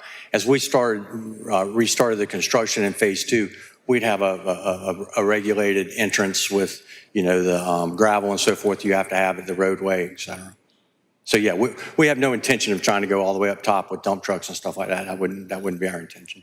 Yeah. I mean, purely from a site plan, we may have some questions. Me personally, I think it seems like it might be good to reach out and address some of the other concerns just with the overall development, the time frame, and things that have been brought up. There's definitely some strong feelings towards that, and having some assurance that it'll evolve in a compatible way. Yeah, you're always handcuffed. The design elements that people want in their homes now are different than they were 40 years ago when Wheeler Hill proper was done. Hardy plank wasn't even an item then. So, it's kind of hard, but we can certainly have dialogue with any of those things. We're open to it, and we've had dialogue before. We're certainly available. Thank you. Any commission members have other questions? Just got a question for staff on the details. It says that in accordance with section 17-2.5J6 of the Unified Development Ordinance, the Planning Commission shall approve. That word shall, is that must? Shall. So it's basically stating that if it meets those requirements, then the Planning Commission shall approve the site plan, this preliminary plat plan.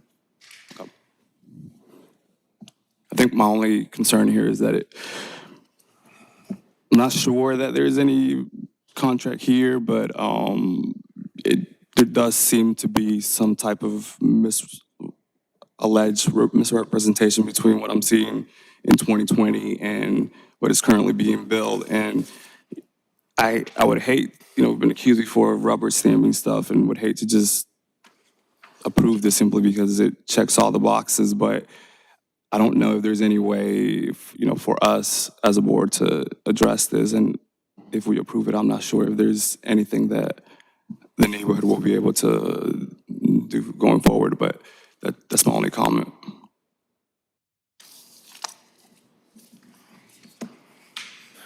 Any additional comments? Prior to considering any motion, I would like to thank everyone that's come to speak and address their concerns. I mean, they're similar ones that I think are coming more frequently, but I would encourage you to reach out to them and make an effort, regardless of how this evolves, to try to mitigate a lot of what feels like are either, unmet promises or just good intentions that haven't materialized yet, hopefully. So, but I'm sympathetic to the concerns with just the aesthetics and the overall development being complementary. That's unfortunately just not part of what we're having purview over with regard to this. But having said all that, we'll consider a motion. Prior to submitting this motion, I want to second what Chairman said. I think that working with the neighbors to work through some of their concerns is certainly a valid request here. I do think from our purview, that's not something that we rule on. We're here to rule on a preliminary plat review. So with that being said, Mr. Chair, I'd like to make a motion. God, this is loud. I'd like to make a motion. I need it for the... You need that? Yeah, sorry. Mr. Chair, I'd like to make a motion that we approve S-Plat 20-2025-0080, 4.86 acres at 318 Pickens Street, 328 Pickens Street, 1600 block of Phelps Street, TMS number 11307-18-06 and 11307-19-01, along with all staff comments. All right, we've got a motion. Do we have a second? Second.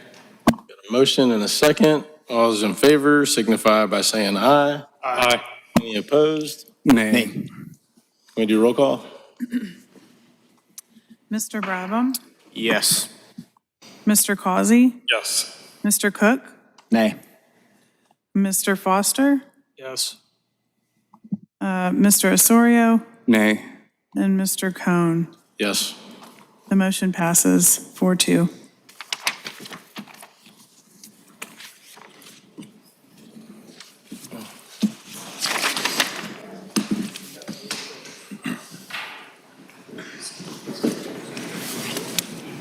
That's going to take us to item number 11, S-Plat 2026-0012, 8858 acres, the 800 block of Jacobs Mill Pond Road, TMS number 28800-01-04 and 28800-0109.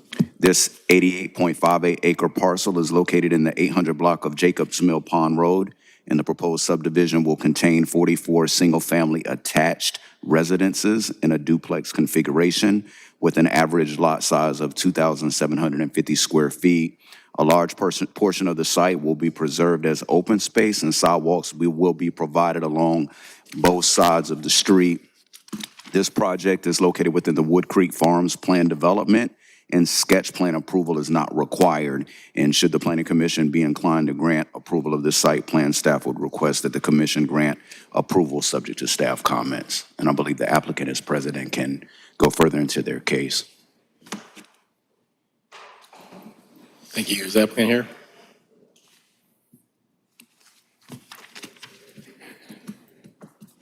All right.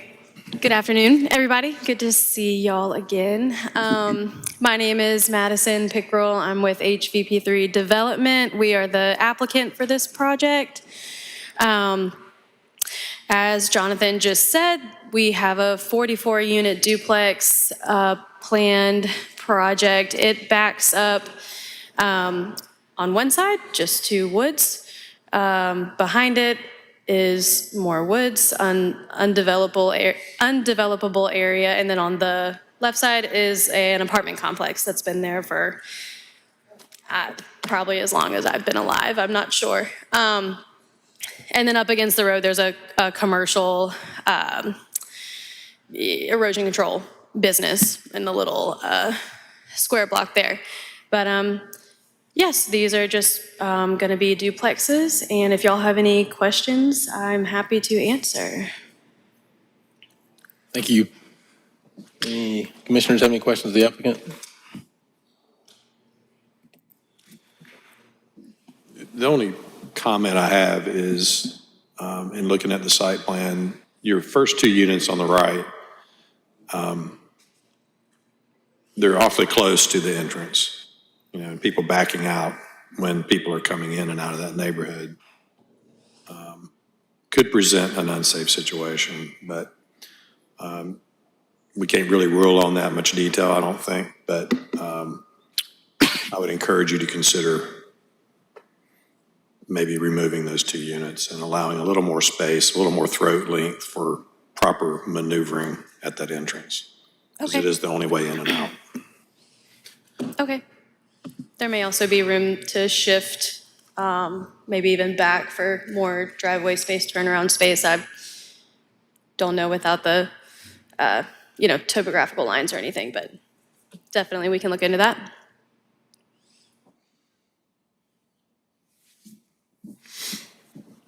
What is that? I have it for staff, that, we can only zoom in so much, but the bottom, does the bottom right corner, right at that on the plan?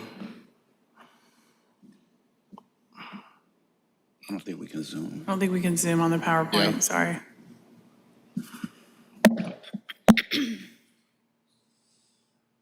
I think that's a good point. Are you amenable to moving those two?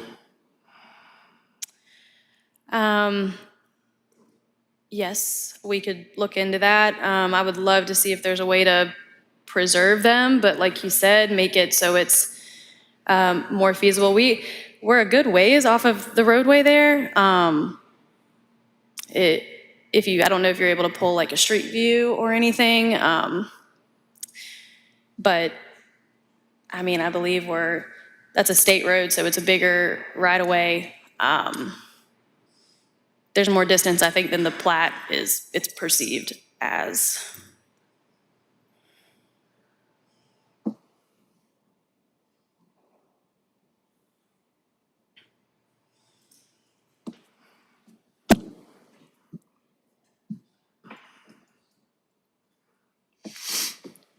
Yeah, that's a pretty big right of way. I see what you're saying. Yep. Yeah. It's not like a traditional neighborhood, road where we're right there.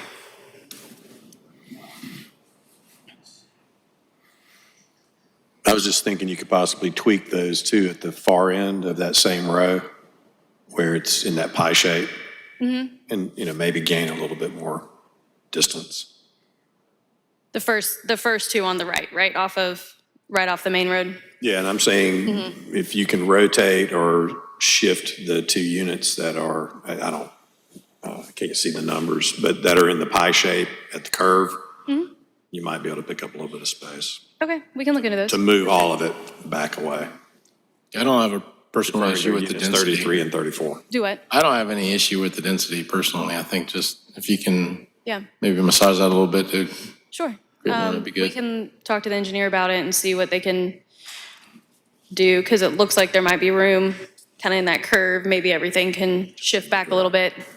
Of course, that road will get widened. I'm sure there's something that can be done to shift those. Do you know if there's any plans to widen Jacobs Mill Pond Road? I imagine there is. I don't know about Jacobs Mill Pond Road. I know we relocated a portion of Jacobs Mill Pond Road in the last couple of years, tied it into a traffic circle that ultimately leads out to a stoplight that we also installed on Spears Creek Church Road. I know that there's, of course, the Spears Creek Church Road widening plans, but I don't believe it extends at this point to Jacobs Mill Pond Road. The point being is if they do, and someday they probably will, just knowing this area, that makes this situation a little bit more precarious. There'll be less throat length. Understood. I think they could possibly have room on the other side because there's just the there's just interstate, there's nothing on the other side of the road there, so, but I understand your point there.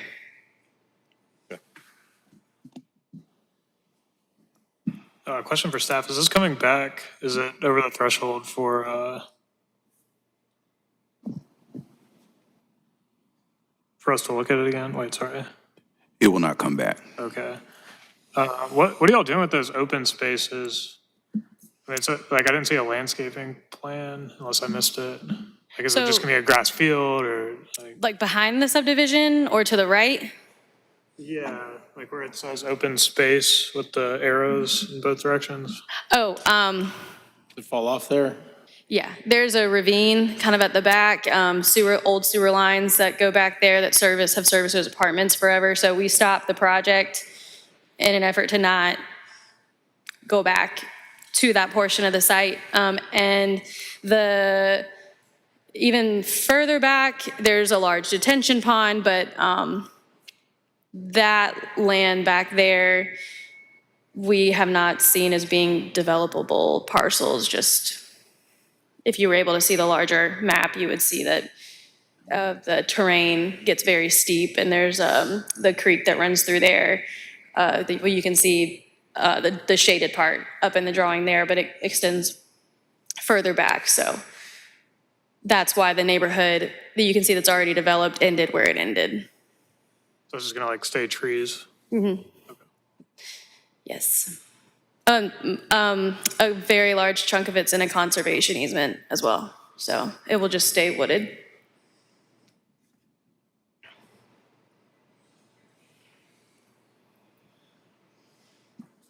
Any further questions of the applicant? Thank you. Thank you. Are there any members of the public that would like to speak on the application? All right. Any further questions of staff? Mr. Chair? Yes. If, during your deliberation, if there isn't a motion for approval, we would just ask that if you can include the street name as Breezy Lane. Breezy Lane. Breezy Lane.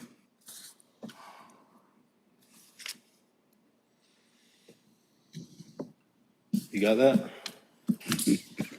Yeah. I'll do it. Take a motion. Is that in place of Jacobs Mill Pond Road, you want Breezy Lane? Yeah, that would be for the street, for the cul-de-sac. Mr. Chair, I'd like to make a motion that we approve S-Plat -2026-0012, 88.58 acres on the 800 block of Jacobs Mill Pond Road with a new street known as Breezy Lane, TMS number 28800-01-04 and 28800-01-09. All right, thank you. We've got a motion. Do I have a second? Second. And is that with Motion. staff comments? Can we amend the motion, please? With staff comments. Got a motion. Do I have a second? Second. All right, thank you. All those in favor signify by saying aye. Aye. Any opposed? Motion passes. Wasn't as easy. All right, that's going to take us to item number 12, which is S-Plat 2026-0003, 2.60 acres, South Ridge Way, TMS number 28800-0103. The applicant was deferred by the Planning Commission on February the 11th, 2026. Since then, the applicant has revised their plan to reconfigure the driveways and parking along South Ridge Drive. And this 2.6 acre parcel is located at the corner of Commons Road and South Ridge Way. The proposed subdivision will contain 12 single-family attached residences with an average lot size of 4,940 square feet. A portion of the site will be preserved as open space, and sidewalks will be provided along South Ridge Drive and Commons Road. The project is located within the Wood Creek Farms Plan Development, and sketch plan approval is not required. Should the Planning Commission be inclined to grant approval of the site plan, staff would request that the commission grant approval subject to staff comments. And I believe the applicant is present and can go further into their case. Is the applicant present?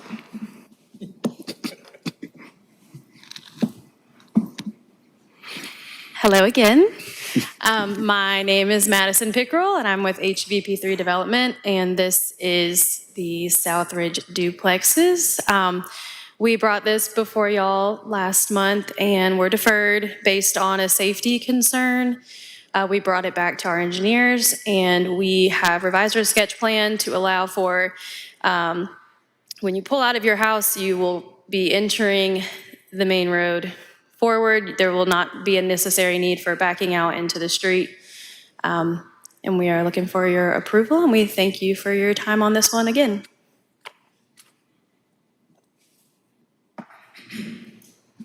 I'm still struggling on this one. Are these going to be is there a garage intended to be on these, or? Yes, they're larger. They're about twice the size as the duplexes we just looked at. So the thought is a garage, a master down. That's the goal here. We've heard from many different homeowners, especially in the Wood Creek Farms area, that are have larger homes and are getting older, that they need and would like to stay in the Wood Creek Farms area, but need master down, more of a maintenance-free type situation, which we do with the HOA in these kinds of projects. So is there going to be the driveways will be shared and there's a cross-access agreement, or? Yeah, so Yeah. we paired up the driveways to have, lesser driveway encroachments onto Southridge Way. So you'll just share with your duplex, your partner, I guess. And then we added the T turnarounds. We've done that in a different neighborhood in Wood Creek Farms that's along Club Ridge Road. They weren't duplexes, but they had the same turnaround in the front. And this is what we thought would work and allow for that, not a stair access. We're trying to make it accessible. So this was what we were able to do to try to help with that safety aspect. That T-type turnaround that you mentioned at another project, was it the same dimensions as this, and has it been successful in alleviating that concern? At the other project, they were actually shorter, but at that project, they had a alley in the back because they had that rear-facing garage. These are longer, these are deeper. We've slid the units back. So yes, that's the hope, that we can avoid the backing out onto Southridge Way. But I would like to reiterate that Southridge Way is a 25-mile-an-hour road. It's not like we're talking about you're backing out onto a state road or a 50-mile-an-hour road like some of the other roads in the neighborhood. Taking that into consideration accordingly, I just don't think that those turnarounds are going to be sufficient in really stopping people from backing out in the road, from what I can tell. They just don't look sufficient to me. Especially if there's two cars parked, one in the garage, one behind. It may help to some extent, but I do believe that safety concern that was brought up a month ago still exists with this layout.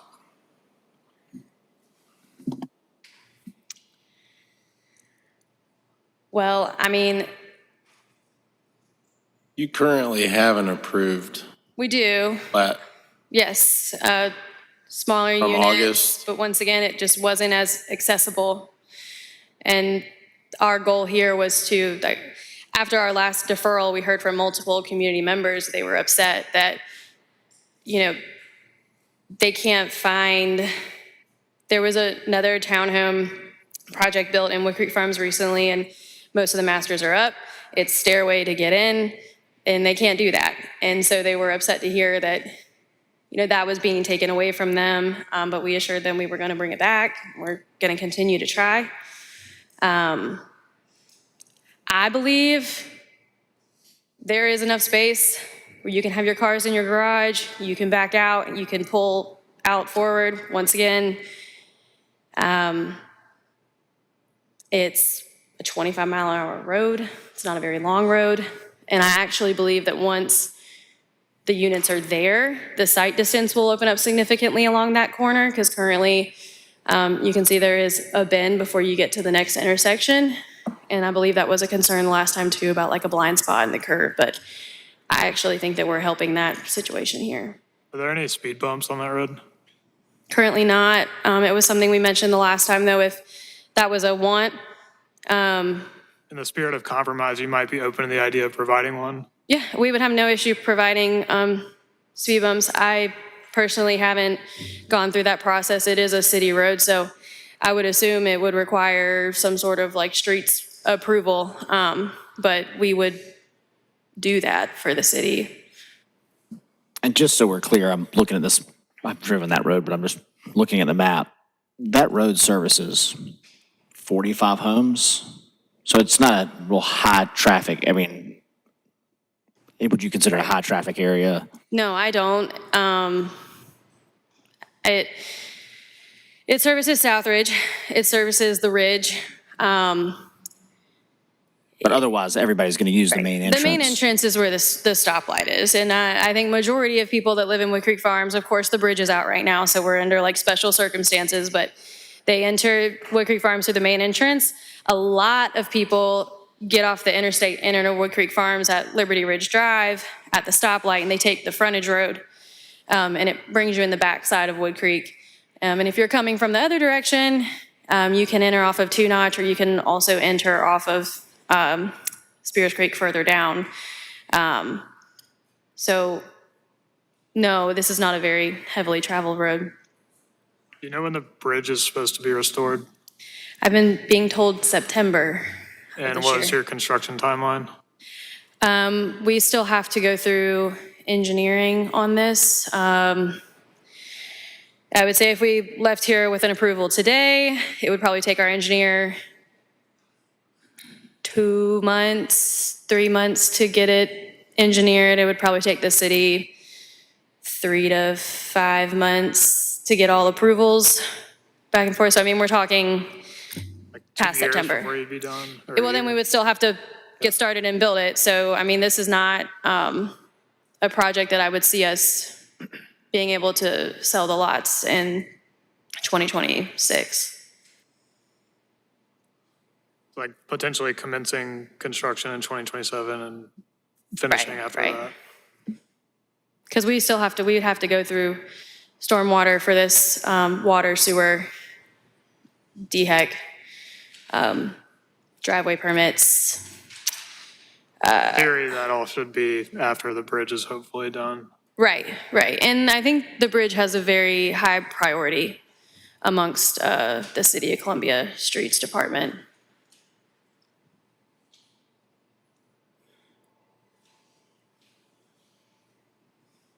Thank you. Thank you. Are there any members of the public that would like to speak? Yes, please.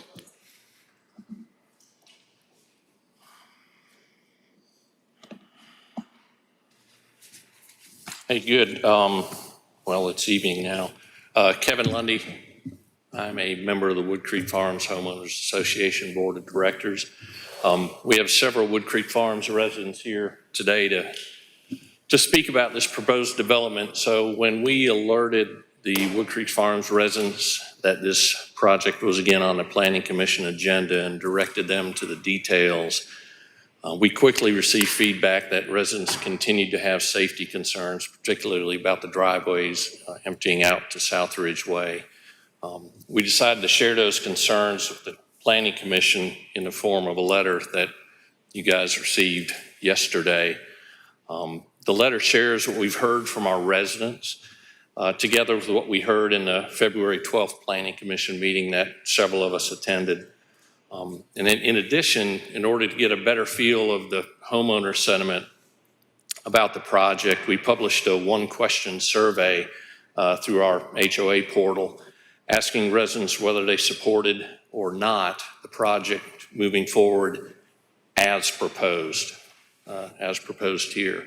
So we segregated the survey between the Ridge and South Ridge, which are the two proximate neighborhoods, and then the rest of the 13 neighborhoods in Wood Creek Farms. And the survey results to date are quite one-sided. There are 49 homeowners in the Ridge and South Ridge, so you were about right there, Commissioner Cook. 48 of the residents responded, and all of them were not in favor of moving forward as proposed. In the other neighborhoods, across the other 13 neighborhoods, we had about 284 residents respond. 7% supported it, 93% did not support it. So in our letter, I hope you all had a chance to read it, but we did include some pictures of the concerns that we have, illustrating the traffic safety concerns. And, since each unit will likely have 2 to 3 cars, there will likely still be backing out of driveways, and possibly cars parked along the street as well. So I appreciate your time and your consideration of this feedback from the residents of Wood Creek Farms. Thank you. Thank you.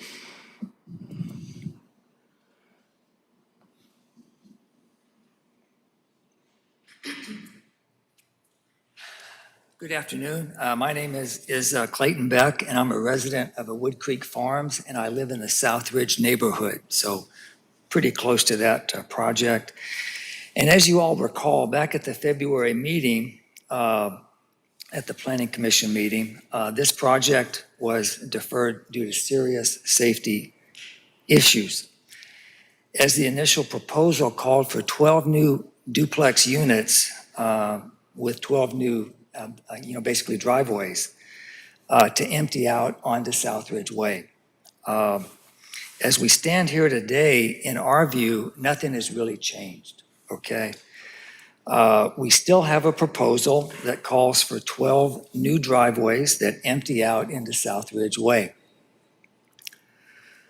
In short, there are many concerns that the residents have expressed about the so-called T turnaround feature added to the 12 driveways. We believe the features fail to address the safety concerns and the safety-related issues that were raised earlier back in the February meeting by the various homeowners and really by you, the commission members. Further to their concerns, the proposal will introduce 12 new driveways onto the street that has an S-curve, which serves to make the proposal, we believe, inherently unsafe and unpractical, given existing traffic flows and other activity in that particular area. These are concerns that we believe the safety conditions will become even more hazardous with the 12 proposed driveways. Given that Richland School District 2 just recently purchased the old Verizon site, which is just across the street there on the Southridge Way, from where these proposed duplexes will be. And then please also note that the Pontiac Elementary School is also within that immediate area. We believe the only safe and practical way to construct the 12 duplexes on this parcel is to reverse the duplexes, okay? That we believe that the back side of the duplexes must face the Southridge Way Street, pardon me. Such an approach will then eliminate the need for the 12 driveways along the street, which already is a busy and congested area. And I can tell you, I live very close to that street, and I walk on that street out there. I pick up trash out there on that street, and the cars are whipping around much faster than 25 miles an hour. So again, that we believe the only practical way is to reverse the duplexes. We would kindly ask you, the Planning Commission, to stipulate that if you go forward with this project, that the driveways not empty out into Southridge Way. That it's a serious concern that we have. So that's really our request to you all. Again, that we're really concerned about the safety. There's a lot of congestion on that street. And so that we would ask that of you. Thank you. Thank you.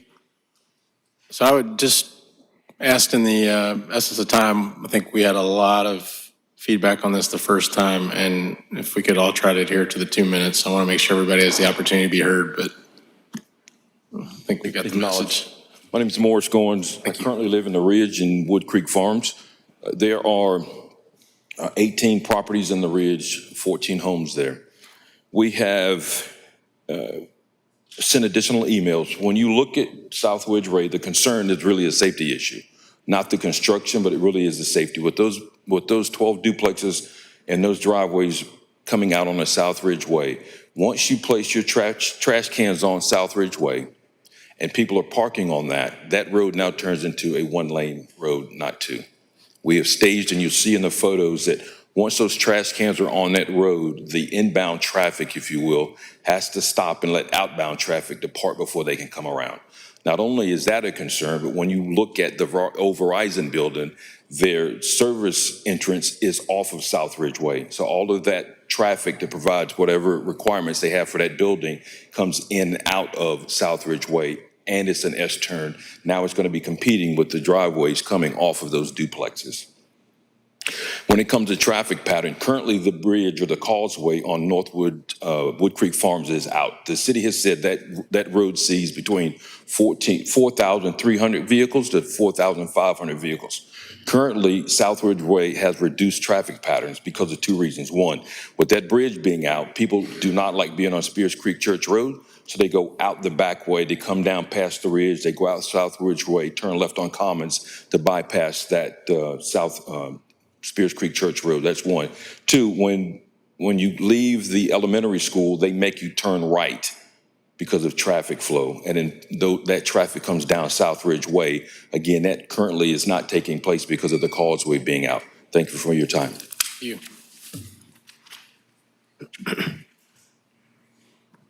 Yes, ma'am. Good evening. I'm Janice Roberts, and I'm also a resident of South Ridge Subdivision. I had previously written in regarding my concerns about the proposal, and I have further concerns in that recently there was some piping construction that occurred on South Ridge Way. It's my understanding that that was part of pre-construction activity. I cannot necessarily confirm that, but if that is the case, I felt like that was out of process in that this had been deferred until a later time. And I'm not saying that the developers had the pre-construction work done, but it has occurred. And the second thing that I would say is that during that process, there were large vehicles that blocked South Ridge Way on one lane. So the street was a one-lane road for ingress and egress. And so my concern is, even if we went forward with the construction, even with the units turned with the back towards South Ridge Way, how would we be able to navigate and get in and out of our neighborhood with all the construction activity? And so the area itself is very compact. You would really need to come out and look at it yourselves to actually see what we're talking about. And when you look at the intersection where Commons come in to South Ridge Way, it is very small. And so I am very concerned. I actually have grave concerns, and I respectfully ask that you vote this a no. Thank you. Thank you.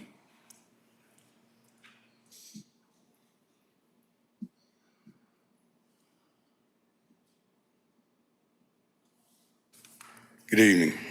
My name is Gary Bell, and I just want to address about three things here. First, Mr. Cook asked the question on whether or not that South Ridge Way is heavily traveled. I think I heard her say, Ms. Pickle say, that it's not. I strongly disagree with that. Ever since they put that in there, I live in South Ridge. My backyard backs up to Wood Creek Ridge Road. Ever since they put that bridge in there, the traffic on Wood Creek Ridge Road going down the South Ridge Way has increased. So it is a heavily traveled road. That's the first thing. Second thing, I think when putting those duplexes out there, I understand that the duplex is going to be between 1,200 and 2,000 square feet. The houses in South Ridge and the Ridge are 4,000 square feet or more. It's going to significantly reduce the value of our homes. And let's see, I think that was all that I needed to say. That's all I have to say. Well, no, one other thing. I also believe if you look at that, there are two curves in South Ridge, on that South Ridge, where they're going to put those duplexes. Those curves are dangerous. The roads are not very wide, even when they built them the very first time. They are dangerous, and I've almost hit people or run into other cars because they don't stay on their side, and the roads are so narrow. That's all I want to say. Thank you. Any other members of the public that would like to comment? Before the applicant has a chance to respond, I'd like to ask, was this parcel, just going back in time, it was originally commercial before we approved a change for a different plat? Is that right? The zoning is planned development, and it's a part of the Wood Creek planned development. Was it primarily outlined for commercial use in the original PUD? Go ahead, So it is within the Wood Creek Farms plan development, and within the plan development, their general development plan, they do designate different areas with classifications. This classification, it says C1, which, it references an old Richland County and City of Columbia zoning codes, which that was office and institutional. That was always a classification that allowed for office uses, but also residential uses. So it was both commercial and residential.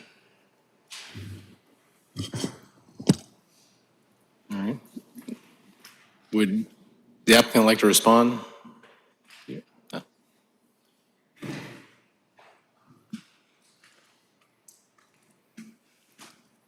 Hey, I'm Harold Pickrell with HVP3 Development and also partner in this property as Interstate Associates that owns it. I think a couple things need to be clarified here.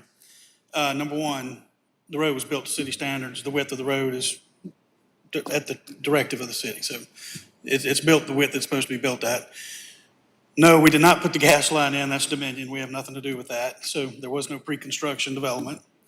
Another comment that was made, it's interesting that people know what's going there as far as size and price because we don't. They're not sold yet. So there's been no house plans. There's been no pricing. We don't even know which builder's going to do it yet. But the main thing is to try and make this better, we had an approved plan for 18 townhomes, much smaller. 20-foot lots versus 28-foot lots, the price point would have been obviously lower, more units, smaller. So we did this to try to create a higher price point end unit on that street. The T turnarounds, can we guarantee that nobody will never just back straight out? No. We also can't guarantee that people run 25 miles an hour on that street either, no matter what the sign says. So trash cans, I always thought you're supposed to leave them on your driveway and not put them in the street, which would alleviate that problem.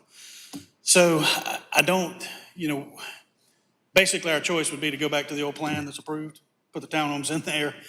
They're going to face the front. They'd have a garage in the back, but you're going to have more people with less units. So, but to address the PDD, that's been there since 1986. They didn't start Wood Creek till 95. Under that PDD, and I think Jonathan will agree to this, we're allowed 10,000 units or more. We're at like $4,000. That's it. So we're so far below what we could actually do there. It's ridiculous.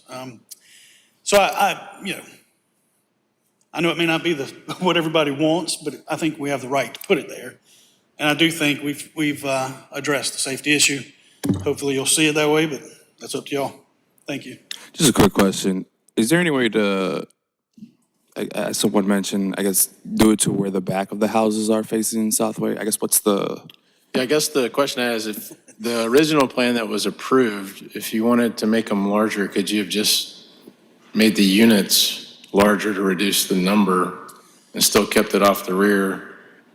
The garage entries, it made them almost 3 stories. They were garages underneath, main level, second level, and the public that would buy there, generally retired or older, that just doesn't work. I mean, so too many steps. So we're trying to make it such that it's more of a 1.5 to 2 story unit, a better looking unit. I mean, and under no circumstance would we back them up. That would look horrible to put the rear of those houses up against South Ridge Way. And what are they going to face? I mean, that would not look good. So I don't think turning them around is the answer. I think we either go back to townhomes and probably, we just do what's approved. We just want to have basement. We would fill it and get rid of the basement, I guess is what we'd do, make them 2-story. But, so if that's the directive we're given is don't do it or do the townhomes the way it was approved, then I guess that's what we'll do. So that's. I think just for me, when we left the last meeting, I mean, the real concern, I mean, since I appreciate the comments, but for me and just looking at it purely from a safety standpoint, I do reiterate Mr. Holcomb's concerns that I can't not see people backing up there. And that road is heavily trafficked. I mean, I've been out there twice. And I know you can't control it, but the reality is, like, I mean, if you're backing onto that, if it's a kid riding, I think there's some implied degree of it's safe, and I don't think that is going to be safe. So at this point right now, the bridge is closed. So nobody can come across that bridge. So the only people that can get to that road to go out of there would be myself, the Ridge, the cottages, and South Ridge. That's it. Why would you come down Spears Creek, take a left on Wood Creek Farm Road, take a right, I guess to dodge the school, if you're trying to dodge Or that. to deliver packages, Yeah. which is the reality of the world we're in when they're coming all day, every day. For Amazon or UPS or whoever that flies around these corners.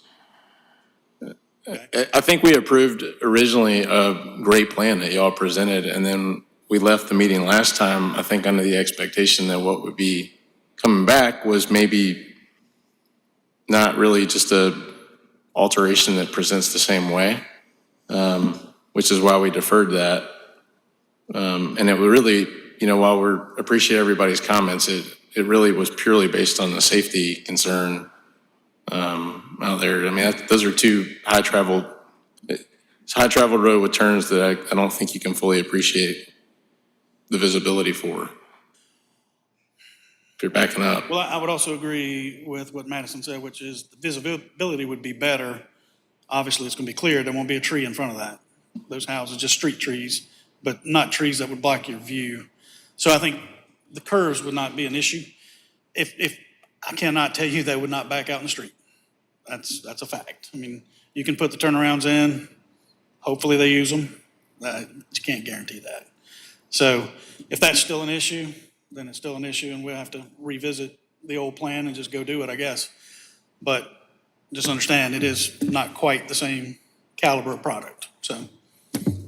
Yeah, I think we've been pretty supportive of your plans and projects along the last few years. Thank you, yeah. This one just, I think, struck a chord from the safety standpoint of, like, I thought you had a really good plan before that had more support in general, and then this one, I think maybe it was like, could we see something where the density was reduced like the old plan with bigger lots or bigger, buildings, just to kind of keep that in mind. Well, we could go back to the old plan and just, again, I don't build houses, so I couldn't tell you I can control what they look like to a certain degree, but the builder's going to they're going to present a product and say, here's what we'll sell, and that's what it's going to. We just got a whole lecture on that. Yeah, so, I think at the end of the day, I think this would look good. Safety, maybe you're right. So maybe we should just revisit doing the other plan and moving forward, or I don't know what else to do with it. Out of curiosity, with this plan, would you be able to require that they put the garages on? Does a developer have the authority to do that? But the garage. Garages, front-facing garages. Oh, they're gonna have garages. I know. Yeah. Can you force a builder to do that? Oh, yeah, yeah, I can Okay. certainly do that, yeah. Yeah. Yeah, but they were set up as a two-car garage. That's why the lots are 28 feet. Okay, so two-car garage on each unit? Yep. And so, yeah, we can, if that's what you would like, we'll try to, we can make that happen. But if you just don't want the project, that's fine too. We can figure something else out. So, I'm just one vote. pardon? No, I'm Just one voice. I mean, you got everybody here. I just think the concern we brought up the first time wasn't really addressed. okay. To me, the added concrete is just creating more stormwater. It's not going to solve the problem, Yeah, okay, not in my view. got it. It might help. Good. Thank you. I mean, I guess, how does the members of the public, do you feel like speed bumps would potentially We can't. mitigate anything? I mean, I'm just saying, like, they said they could agree to it, but it couldn't be a condition of approval. Is that what Yeah. you're saying? Yeah, we can't. Yeah, it's not his road. No, because it's a city road. Yeah.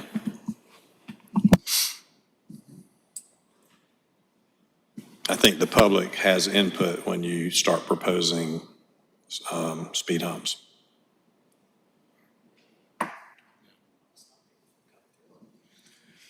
Yeah, I kind of lean towards, is there a safety issue?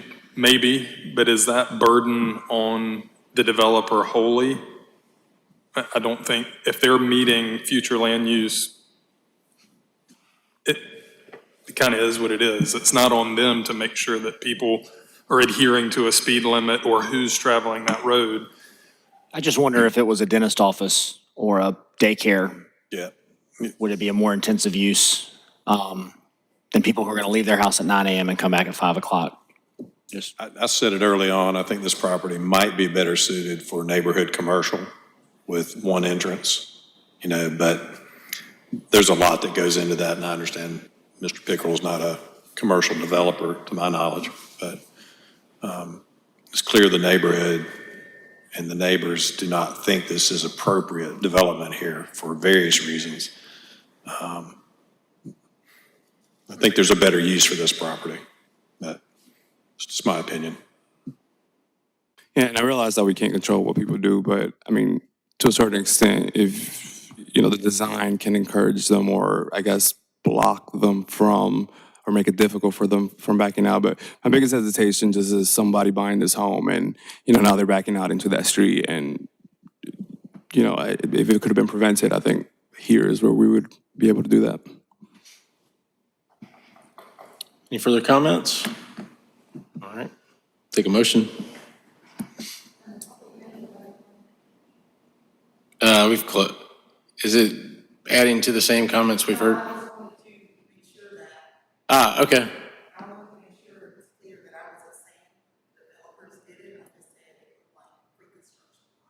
Understood. Thank you.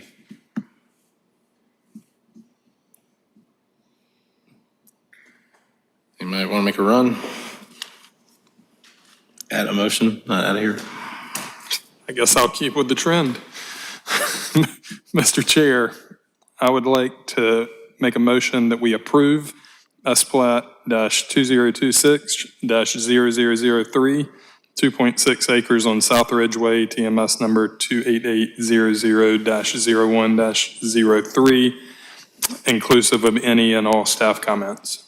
Thank you. We've got a motion. Do I have a second? second. All right. All those in favor signify by saying aye. Aye. All those opposed? Nay. Aye. Can we get a roll call? Yes, sir. Thank you. Let's see, Mr. Brabham, Yes. Mr. Causey, Yes. Mr. Cook. Yes. Mr. Foster, Yes. Mr. Holcomb, No. Mr. Osorio, No. Mr. Cohn, No. Motion passes. 4-3. Yes, sir. Yes. With staff comments. Staff comments. With staff comments.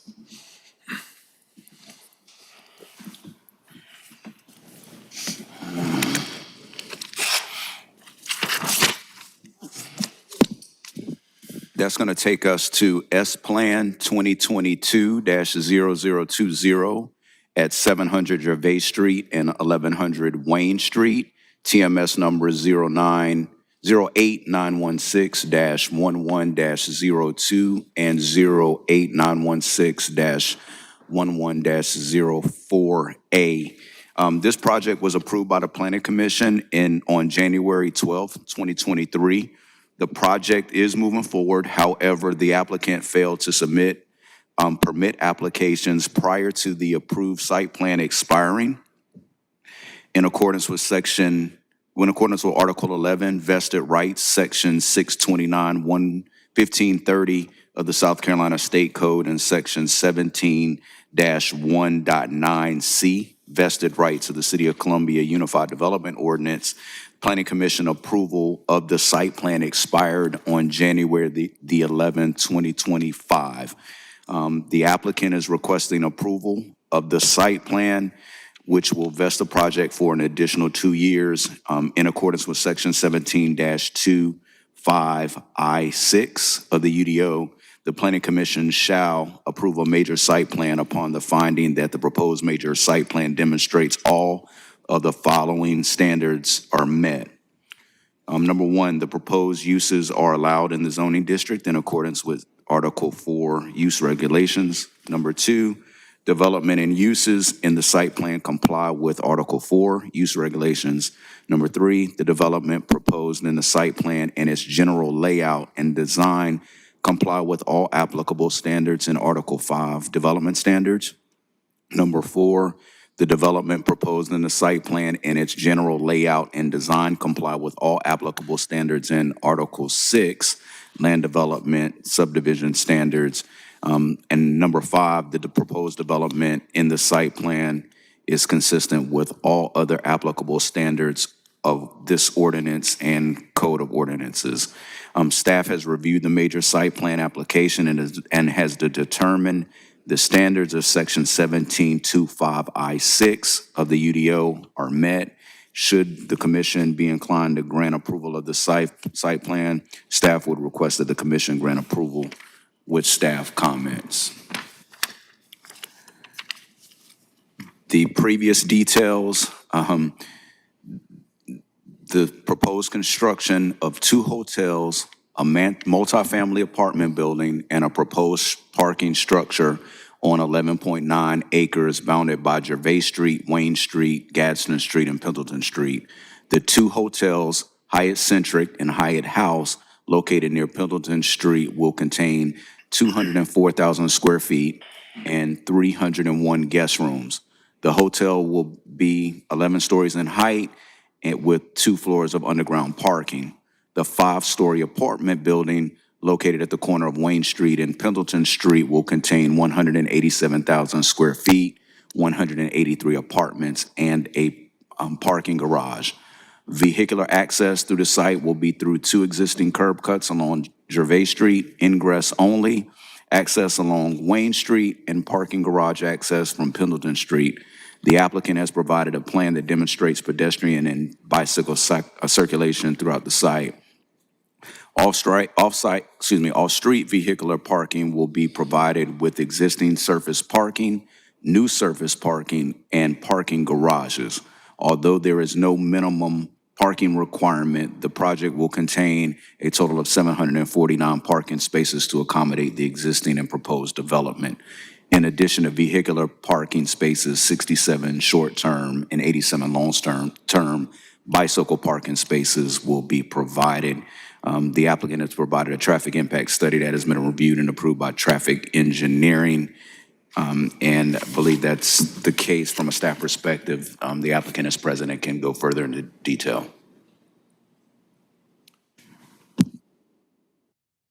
Made you wait a long time. I don't want to hold Come you a guys long, up. come a long way. I'm Ben Arnold. Nice to see all of you. Appreciate your time. Keep it quick. As Jonathan said, we are revesting some entitlements from very complicated mixed-use project that 2 years, as some of you know, in the business, it takes a while to design. And we've taken the design almost to a permit-ready stage, and we've addressed many of the issues in 2023 that were conditions to our approval back then. And I have my civil engineer, my multifamily architect, and my hotel architect here to address any questions you may have. Thank you. Has anything materially changed since the last? Still 301 rooms, same amount of square footage, same amount of units, same amount of parking. You only had 100 bike spots? That's what we felt was, I'm just kidding. I don't know. Sorry. I don't know, it's close to the university, so, but it's not designed to be student housing. So. Any commissioners have any questions for the applicant? To make sure I understand the site plan, the Wayne Street is partially being widened for two-way traffic, but then that first section off of Gervais remains one-way? Is that right? That's correct, due to the visibility from the bridge and Right.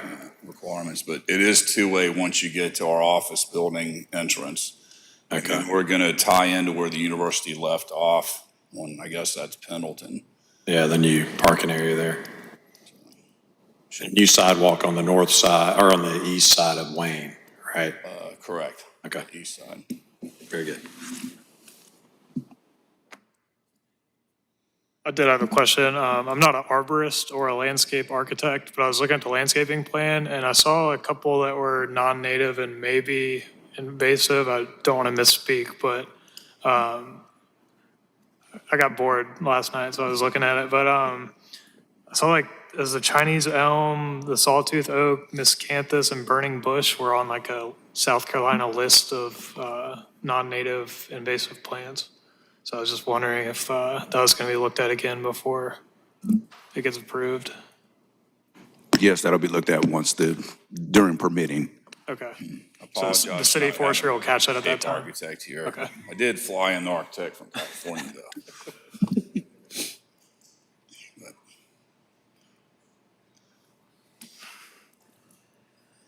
Yeah, we're only looking at site plan again.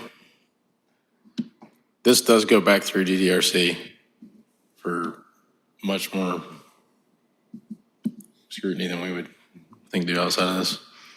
But that's a good question. Sure. I mean, I'm excited by the development. I think the rooftop bar looks cool and, you know, it's good, in my opinion, for the city. Yeah. That's soon, hopefully? Or What's that? is that coming soon? Hopefully this year we'll be breaking ground. It's almost there.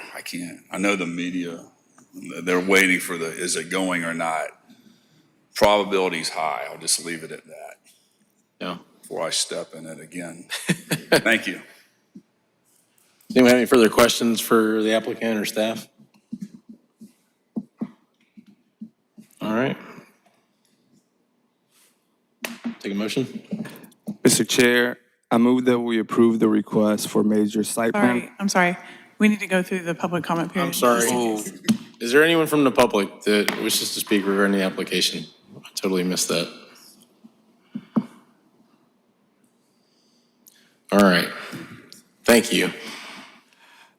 Mr. Chair, I move that we approve the request for major site plan approval, Splan -2022-0020, 700 Gervais Street and 1100 Wayne Street, TMS number 08916-11-02 and 08916-11-04A, conditional upon all staff comments being addressed and that it will meet all site plan decision standards. Thank you. We've got a motion. Do we have a second? Second. Got a motion and a second. All those in favor signify by saying aye. Aye. Aye. Any opposed?